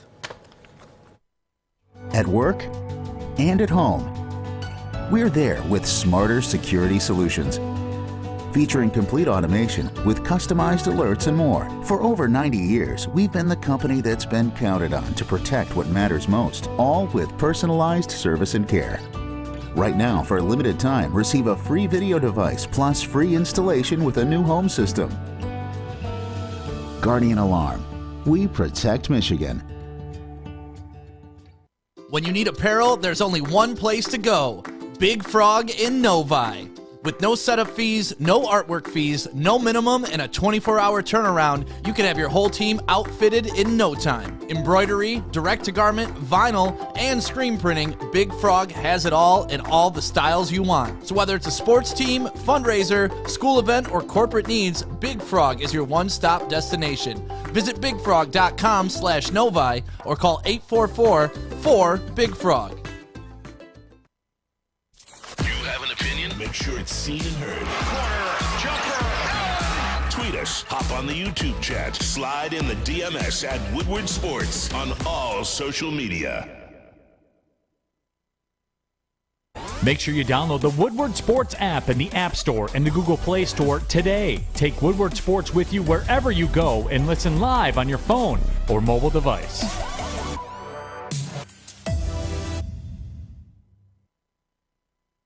Jeff Iafrate here. Let me tell you about our friends at Alta, because, guys, at Alta, uptime matters. Alta Equipment has everything you need to get the job done. If you have a big project coming up, well, Alta Rent has you covered. Call them today, 844-GO-TO-ALTA. That's 844-GO-TO-ALTA today. All right, we are back, 9:29 here on the Morning Woodward Show. Let's go to the people. Luke has been waiting patiently. Luke, you're on the Morning Woodward Show. You tell me it's a talent and a player issue. I'm listening. Well, first of all, shout out to you and Jeff. I always do love listening to y'all. You feel me? But I think when you look at it, you said give you a football reason. Give you a football reason. Let's go back. I got to kind of do this a little different. Let's go back to why they fired Matt Patricia. Matt Patricia came in as a defensive-minded guru. And if you look at the Detroit Lions in the entire time, their defense was dead trash the entire time, right? And so you look at this side of the ball now with Dan Campbell, who comes as an offensive-minded person, right, who's supposed to be a motivator. Well, he's done that job. He's motivated the team. He's managed to have an offense that's been capable. What we don't have is those players like you talk about, like Michael Parsons and things like that, where they're winning those one-on-ones. You don't have those guys that somebody is coming into the game and saying, hey, you know, we got a game plan to stop this guy. We don't come into the game with a defense that anybody looks at and goes, that's the guy you need to focus on getting away with things. We don't have that. And so that's why when I look at this team, I argue what is going on with our general manager. We forget it's not just the draft, it's also free agency moves, you know, where you go in and you retain Tim Boyles, like you didn't see enough of him. You just needed to bring him back. You did re-sign David Blau, and then you cut him, which also ate up your cap, which you came into the season with the sixth most cap with $36 million, and you chewed that up, and people that was never needed to be retained. You brought back Alex Anzalone, a guy at best who has been average, and then you simply just did not do enough to upgrade that defense seriously enough. And you have guys on this team who are not winning their one-on-one. So when I look at it from a football standpoint, I can't talk about their head coach as being the problem. His side of the ball is performing. And even though they had one bad game, what? The opposite side of the ball is performing. That is okay. Whoa. No, okay. Number one, you're not. Your job as a head coach. He said offensive. It doesn't matter. Your job as a head coach. You are the head football coach. He's not an offensive coordinator. Right. He's not a defensive coordinator. He's the head football coach. He is responsible for all elements, including special teams. And right now, he is failing miserably in 2 out of the 3 major categories: defense and special teams. What are we talking about here? Yeah, but see, you said give you a football reason. You don't gotta like it, but that's the reality. What's the football reason? Give me one football reason. The football reason is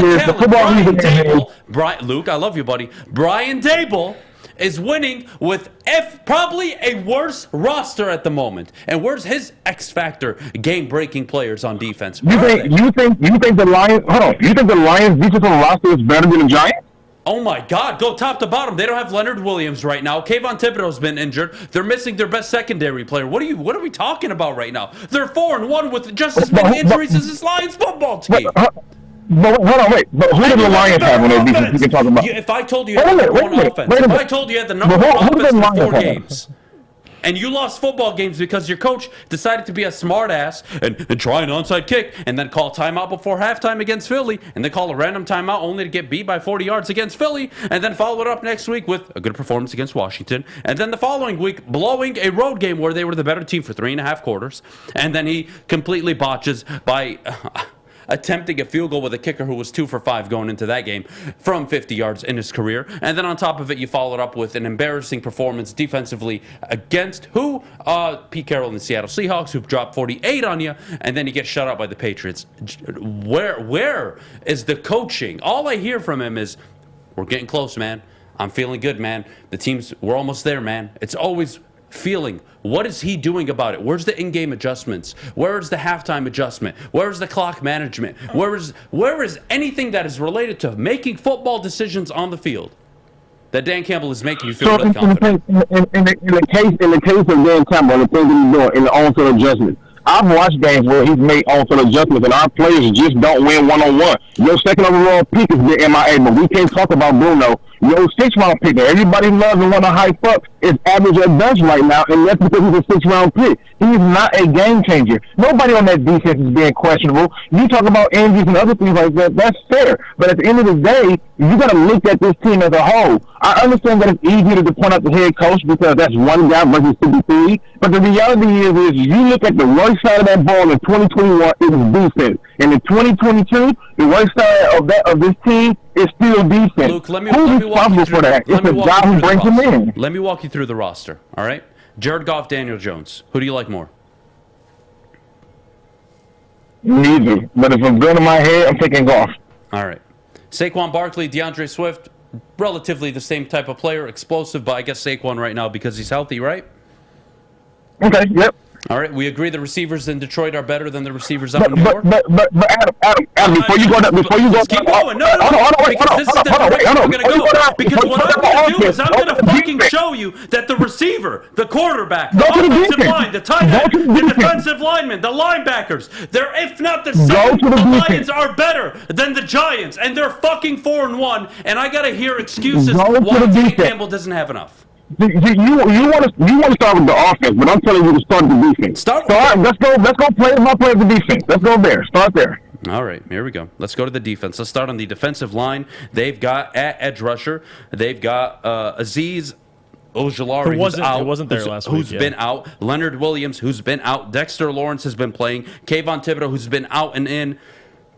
They're not even getting insane amounts of pressure. You go to the linebacking core. Jalen Smith.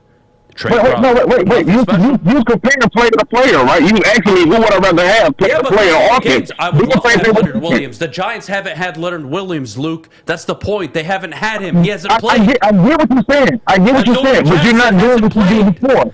You're changing the narrative. I'm telling you. The defense and the talent are relatively similar. You gotta compare. And they're not good. Neither team is good. And somehow one is 4-1. And I gotta hear about why. Dan Campbell. We gotta be patient with Dan. Give him another year. There's not enough talent on defense. No.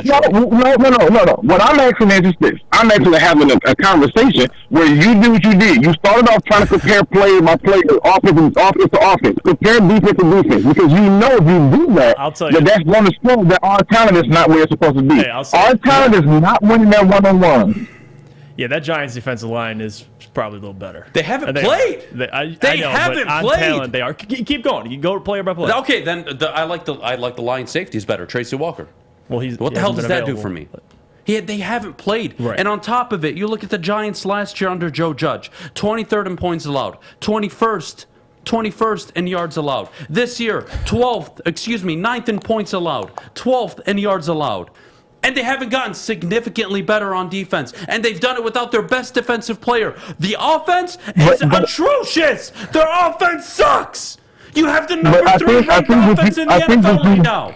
What are we talking about, Luke? I think what you are doing is you're going away from what we're having a discussion about. We're not having a discussion. I'm telling you, the Giants' defense is just as talentless across the board, outside of Leonard Williams, as the Detroit Lions. But are they better? Are they, in your opinion? No, they're not better. But they're performing better because of coaching, Luke.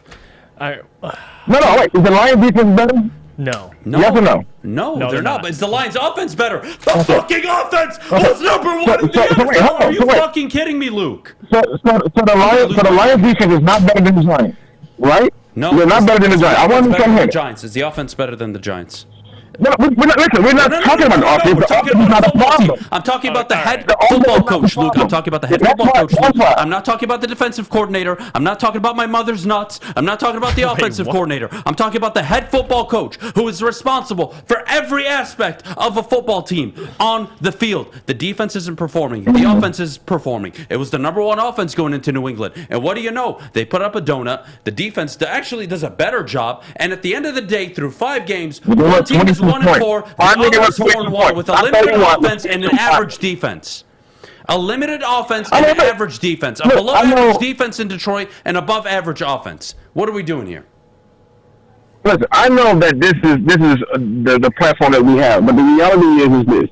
when you look at this team, the same promise persisted for 2 seasons, and we've had 2 drafts, 2 off seasons, 2 free agencies, and that same promise still the same. You want to talk about the head coach? Has Let's talk had about the no head coach. off-season. Let's talk about, He's had the nothing. GM. Let's talk about the Brian Daboll GM. has had nothing. Let's talk about the GM. Nothing. The year 2, the defense sucked. The defense sucked in 2021. It sucks in 2022, and we're talking about the head coach. So, was it the head coach's fault last year too, and the defense sucked, or was it the talent? One minute y'all were saying it was talent. Now you're saying that it's not something about different. talent only. I don't want to hear about the talent when the reality is Arthur Smith, Brian Daboll, Robert Saleh, they are all overachieving, if not on track, with limited talent as well. They're not contenders. Nobody's saying the Giants have one of the best rosters in the NFL. The Giants are less talented on offense than you are and slightly more talented on defense than you are. And they are somehow 4-1. You look to let's say the Atlanta Falcons, who almost beat the Tampa Bay Buccaneers.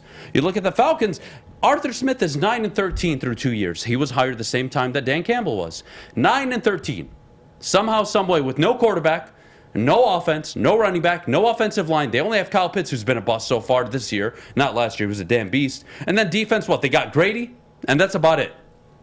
They're talentless, and they're finding ways to win football games. Again, you keep going to the Lions' problems on the defensive side of the ball, it being talent. What I'm trying to tell you, Luke, is yes, they aren't the most talented team on defense. I could agree with you 100%. But the reality is, I don't care, because I have a football coach who is responsible to get players to play above their pay grade. And the reality is, Dan Campbell isn't doing any of that.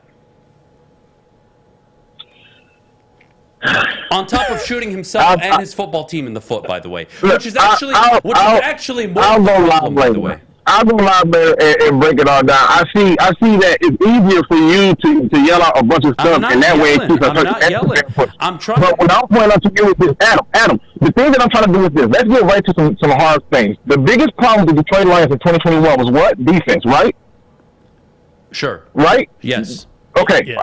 Okay. The biggest problem in 2022 with the Detroit Lions is defense, correct? Even though you addressed it in free agency, and 10 of your 15 picks in the last 2 years have been on defense. But yet the biggest problem is still defense, correct? No, the biggest problem right now, I don't agree. It's not defense. The biggest problem right now in this team. So the biggest problem. Wait a minute. No. You're asking me a question, Luke. You're asking me a question, buddy. Luke, you're asking me a question, buddy. You're asking me a question. And I'm going to answer it. What is the biggest problem on this football team? The biggest problem on this football team is your head coach continues to make bad decision after bad decision after bad decision. And I'm telling you right now, you swap him and Daboll, the Giants are 0-5, and the Lions are 3-2. And that's the end of the conversation. Because I didn't hear you complaining about defensive talent through week 1 or week 2 or even week 3. I didn't hear the complaints about talent against Philly. I didn't hear it against Washington when they shut them out in the first half. I didn't hear about talent against Minnesota when you dominated the first 3.5 quarters. I didn't hear about talent. I didn't even hear about talent when you put up 45. I heard about coaching and not being able to put people in the right positions. That's what I heard in week 4. And now we get to week 5, you get shut out by the Patriots. You get totally outcoached. And against a rookie quarterback, you decide, you know what, our own 41, we're going to go for it. Hey, you know what, we're not going to take the 3 points down 6. We're not going to do any of this. Right. We're just going to continue to make it more difficult for us to win. Luke, the biggest problem, and where I'm getting at, on this football team is not the talent. It is your head football coach getting in your own way. Okay. All right. Yeah, that was such a disingenuous statement there. You know I went off about the defense, and I talked about the defense. I've been asking all day for you and everybody else to call in, Luke. I've been asking you one reason why I trust this football coach. You brought up the defense, and I go to New York and I show you the talent on their offense. I show you the talent on their offense, and now it's, whoa, we got to backtrack. Luke, please listen to me very carefully. You are right. This defense is not the most talented defense in the NFL. Neither is the New York Giants offense. They're finding ways to win football games. I'm not asking Dan Campbell to be a rocket scientist here. But the reality is, his coaching decisions, his ability to coach is the biggest problem with this football team. It's not just the talent. And I promise you, there are more than enough coaches in the NFL that are capable of coming in and doing a better damn job than what he's done so far. And I don't know why he should deserve year 3 when I have a GM who has brought me Penei Sewell. Amon-Ra St. Brown, who has brought me starters on the defense. Granted, not game changers. Aiden Hutchinson is underperforming. He's not a game changer yet. But the reality is, all these coaches around the NFL, somehow, some way, Jeff, they find a way. But in Detroit, we got to make the excuse, and we got to bring up the GM, and we got to bring up the talent, when the reality is the biggest thing holding this team back is coaching. Luke, I love you, buddy. Well done. Great call, man. Appreciate it as always. What's up, Jeff? It's been a minute since I've talked to you. Man, and I think you guys both make great points. I mean, we got to go to break now, right? I mean, this was... Oh, we got a minute. All right. I think you both make great points. Number one, what Luke's trying to say, and I get where he was coming from too, is this defense is god-awful. But I get where you're coming from too. Coaching does matter in a lot of these situations, because you brought up a great point. Nobody complained in the first half against Washington. Nobody complained against minute down, Minnesota. A minute left. You're up against Minnesota. Nobody complained about the talent. Right. Jeff, two things can be true. Look at the talent in New York on the offensive side of the ball. It's not pretty, besides Saquon. Which isn't much. Nobody cares about running backs in today's NFL. Jamal Williams ran for $150 last week. Right. Yeah, it's a great point. The talent on offense in New York isn't there. The defense is maybe average at best. Right. But the Falcons is probably the biggest one. Without Leonard Williams. The Falcons' defense is the closest one, because the Falcons have zero talent on defense besides Robert Jarrett. Saleh. I mean, it's his bad. offense. Do they have more talent than the Detroit Lions? Does his defense have more talent? You could make the argument and say, yes, I would agree. Slightly. I would Offensively, agree. maybe no. And they're somehow playing above their level. Right. But in Detroit, we have a coach who continues to shoot himself in the foot and his team and not take points and go for it on fourth down. And we want to use talent on the defensive side of the ball as the excuse. Where's the coaching when you're giving up 48 to Seattle? Where? I didn't see it. Mm-hmm. Stop making excuses for your head football coach. Because the reality is, if you had a real good coach, you wouldn't be in this position, and we wouldn't have to be sitting up here. No. And I think Brad Holmes deserves a little bit of this blame, too. I don't think he gets off scot-free. Now, does he deserve a majority? No, but he's right. I mean, look at what they've done the last two years addressing the defense, and these guys aren't available. So, again, plenty of blame to go around. Plenty of blame. You can point out the talent on defense and say it's not good enough, okay? Right. Go look around the league. A lot of teams winning without talent right now. You're 1-4 going into the break, and it's not because your team hasn't played well in stretches outside of New England. You threw away the game against Philly. You gave them 2 extra possessions in Philly at home in the opener. Week 3, Minnesota. You gave away that football game. You did it last year. You just sacked Lamar Jackson. It's like 3rd and God knows what, maybe 4th and I forget. It's 4th and a mile, 3rd and a mile, whatever it was. And what happens? You call a timeout. You stop the clock. They go on and they convert it. They win the game.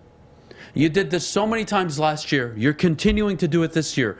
Talent is not the problem on this football team. That's a 3-2 football team through 5 games. No. And they're 1-4 because of coaching, not the defense. I'm sorry. Yeah, talent's not 100% the issue. It's not. It can't be the only thing. Guys, Jesus Christ, about Brad Holmes. Okay, he has missed on a few players. Fine. Every GM has. He hasn't missed on Sewell. He hasn't missed on St. Brown. You can't tell me anything about Pascal or Jameson Williams yet. Mm-hmm. Hutchinson, you're 5 games into the rookie's year. Yeah, I'm not losing my mind right now. Right. What is the coaching doing to make sure Aiden Hutchinson isn't losing containment? To make sure he's handling his assignments? To make sure your linebackers aren't missing assignments? To make sure your secondary players aren't missing assignments? You tell me. Put him in a 2-point stance, for Christ's sakes. I waited all show. It's 9:48. An hour 48 in. An hour and 48 in. Not one of you have called me. I don't care, Alex. I've waited an hour and 48 minutes. None of you have called and gave me one football reason why you're confident in Dan Campbell outside of making bitch-ass excuses for this head coach.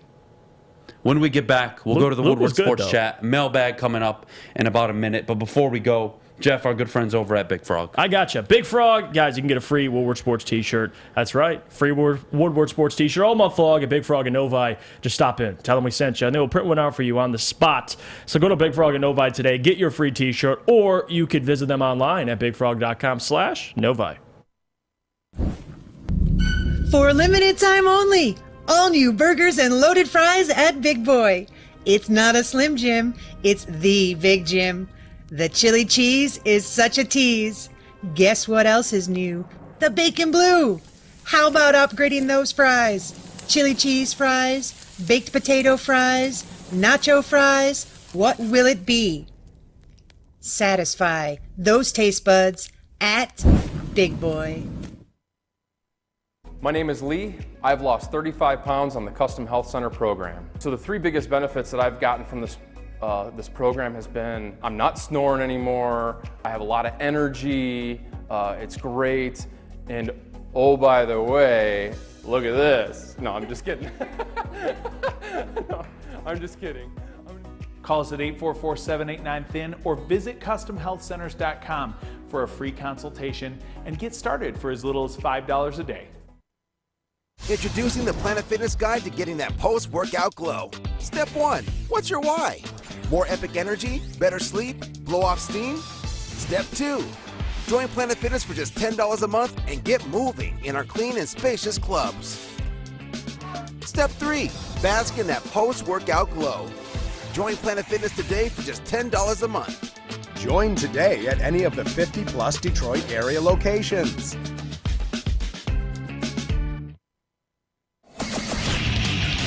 Get a shot up. This is for the win. All of Detroit's sports teams live on Woodward. All of Detroit's sports coverage lives on Woodward Sports. Driving the best in Detroit sports coverage.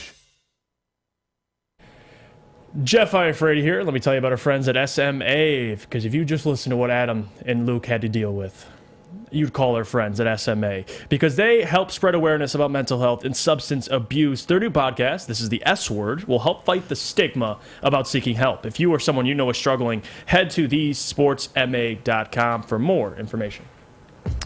All right, let's go to the people in the woodwardsports.com chat. Jeff, who do we want to start with?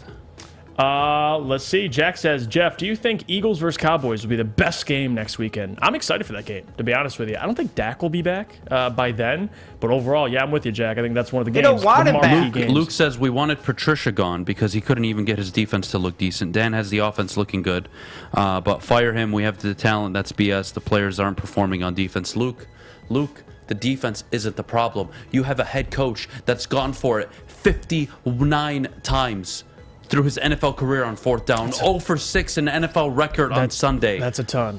He killed you against Philly. He gave them an extra possession going into the half. So instead of going down 1 score, you're down 2 scores now. Philly comes out, calls a random timeout, gets burnt on the next play. You're down 3 possessions. You come back and make it a 2-possession game in the 3rd quarter. You kick an onside kick. Philly goes down again. You give them a short field, easy score. You do it against Minnesota. You do it against Seattle. And then you go against the Patriots and you get completely outcoached and shut out. Stop it. It is not the defense.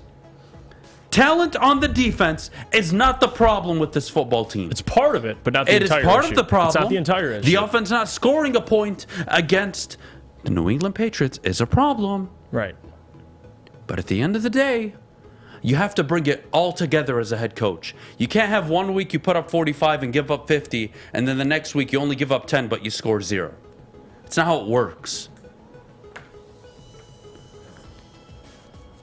Let's see what else we have. Mailbag, if the Holmes regime falls, where do the Lions go from there? Leave Detroit? I don't really want to talk about that right now either.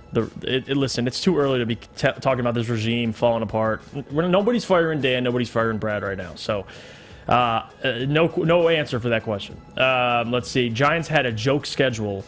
They'd be 0-5 with our schedule. They played the Dallas Cowboys. Not really. They played the Packers. I mean, that's the 2 teams off the top of my head. Those are 2 teams that are probably better. All right, let's talk to the genius. Man, we have some really bright people in the chat. They went on the road and beat the Giants. Fuckface, number 1. Number 2, they beat the Giants beat who? The Giants beat the Titans on the road. Oh, the Titans. Yeah, the first game of the season. Home win against the Panthers, lost at home to the Cowboys, beat the Bears, beat the Packers on the road, even though it was in London. Tottenham Hotspur Stadium, go Spurs! It's always a tough place. Yep, easy schedule, right? Because the Lions didn't play, I don't know, Geno Smith, Carson Wentz, Bailey Zappi, Kirk Cousins, where you had the whole game in control. Yeah. Again, I'm with it, guys. I get it. You're going to do it. I'm going to do my show. I'll let you guys bring up all the excuses you want for Dan Campbell. That's fine. And then a year from now, when he's out of the building, oh, we should have fired him sooner. We're going to go through this whole process. I'm going to be 70 years old in a few years. What? 50? No. 42 years. In 42 years, I'll be 70 years old. I'll be on my deathbed. I'll probably kill myself, honestly, because we're going to be having these same conversations about, oh, yeah, you know what? We should give the coach another year and another year and another year and another year. And that's how you go 58 years with never having a Hall of Fame head coach, with never having a coach that's well respected around the league where teams were clamoring for him at given times. No, never had any of that. That's how you go 58 years with one playoff win. That's how. Noah asks, Adam, how high is your blood pressure right now? Very high. God knows. My wife's probably so mad right now. Did she watch the show? What is it? Did she watch the show? No, but she does see the clips on social media. Okay. So Probably she loud. sees me yelling. She gets upset with me because of my blood pressure. Let's see. What do we got here? Campbell just reeks of desperation for wins so much he can't see what he's actually doing. If he just chilled for 1 second, put faith in the kicking or punting unit, for crying out loud, he would be fine. Steve, I would agree. I would agree 100%. If this guy was playing football the way it's supposed to be played, at least, I could at least sit here and say, oh, well, you know what? You're not more talented than this team. You know what? You're not more talented than that team. You came close. No, I got to talk about the egregious amount of times you have gone for on fourth down and set your defense up, which you all say is bad, up for failure. You give a rookie quarterback on his first start short field position. That's what you did. You passed up on making it a 3-point game early on. Give your team something to feel good about. We forget the mental side of having a long drive and not walking away with points. That hurts a team. That's why you take 3 sometimes. Because you know what? At least we walk away with some points. We're still in the game. It's only a 3-point game now. But no. We're Dan Campbell. We're the Detroit Lions. We're going to go for it. We're going to go for it. Yeah. I mean, it's... Know your team. He's a meathead. Listen. He's a meathead. He's not a football coach. Well, I think he's a football coach, but he's doing a terrible job at it, especially the decision making. Like, know your team, know your defense. If you know your defense is that bad, why are you going for it in your own territory on 4th and 1, knowing how bad your defense is? And then when they score, guess who we're going to blame? The defense. But now we have to get to Dan Campbell. That's the reality of it. Like, you can blame the defense, but your head coach isn't putting him in the best positions overall. Watch, I mean, if you pay attention this season, you'll see what I'm talking about. So it's not just the defense. That's what I think he gets off the hook. Stephen Baffy says, Adam, they have to be able to make a field goal before you can criticize the coach for not knowing they can't.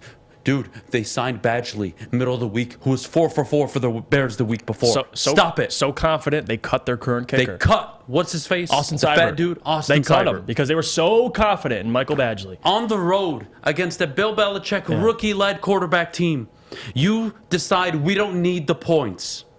Really? Who are you? Such a joke. People always talk about playing complementary football in all 3 phases. Dan Campbell continues to put 3 units in really bad positions. DC is a positions coach, not a head coach. God bless you, my good sir. When the offense is cooking, he puts the defense and the special teams unit in a bad spot. When the defense is actually doing good, he puts the offense and the special teams in a bad spot. He's always put the special teams in a bad spot all year. They haven't played a complete game since the first half of Washington. Your job is to put it all together and make it come full circle. And you're not doing that. And I got to hear the excuses. Great shows. Why are we not talking about the offense's failures on 3rd down? Well, this team was what? Second to last in the NFL, or dead last, I believe, last year in 3rd down conversion percentage, excuse me. And what I would say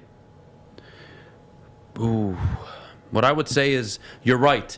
They haven't been good on 3rd down. And you could look to play calling, you can look to execution, the players, whatever you want.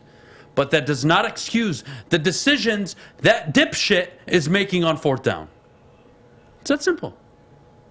You want to bring up 3rd down conversions. You want to bring up the inability to score in the red zone. You want to bring up all these drives where they left points on the board. All right, we can have a conversation. I won't be mad. That's fair.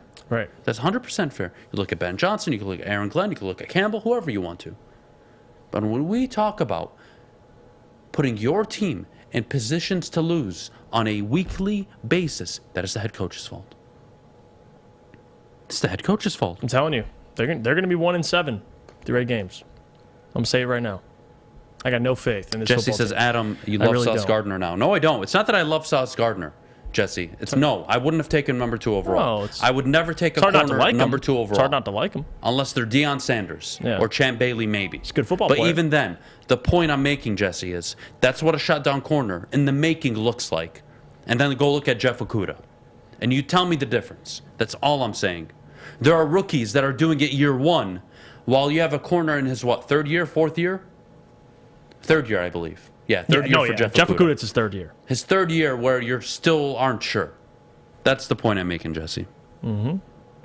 Guys, thank you so much for joining us this morning. I'm going to go to the hospital. My blood pressure is literally through the roof at the moment. I can feel blood Can't help freaking you boiling there. in my veins. I Yeah. swore way too much today.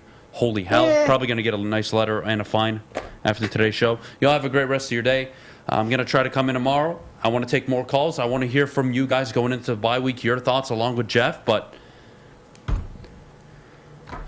welcome to the NFL. You don't want to blame the head coach. You want to make excuses for him.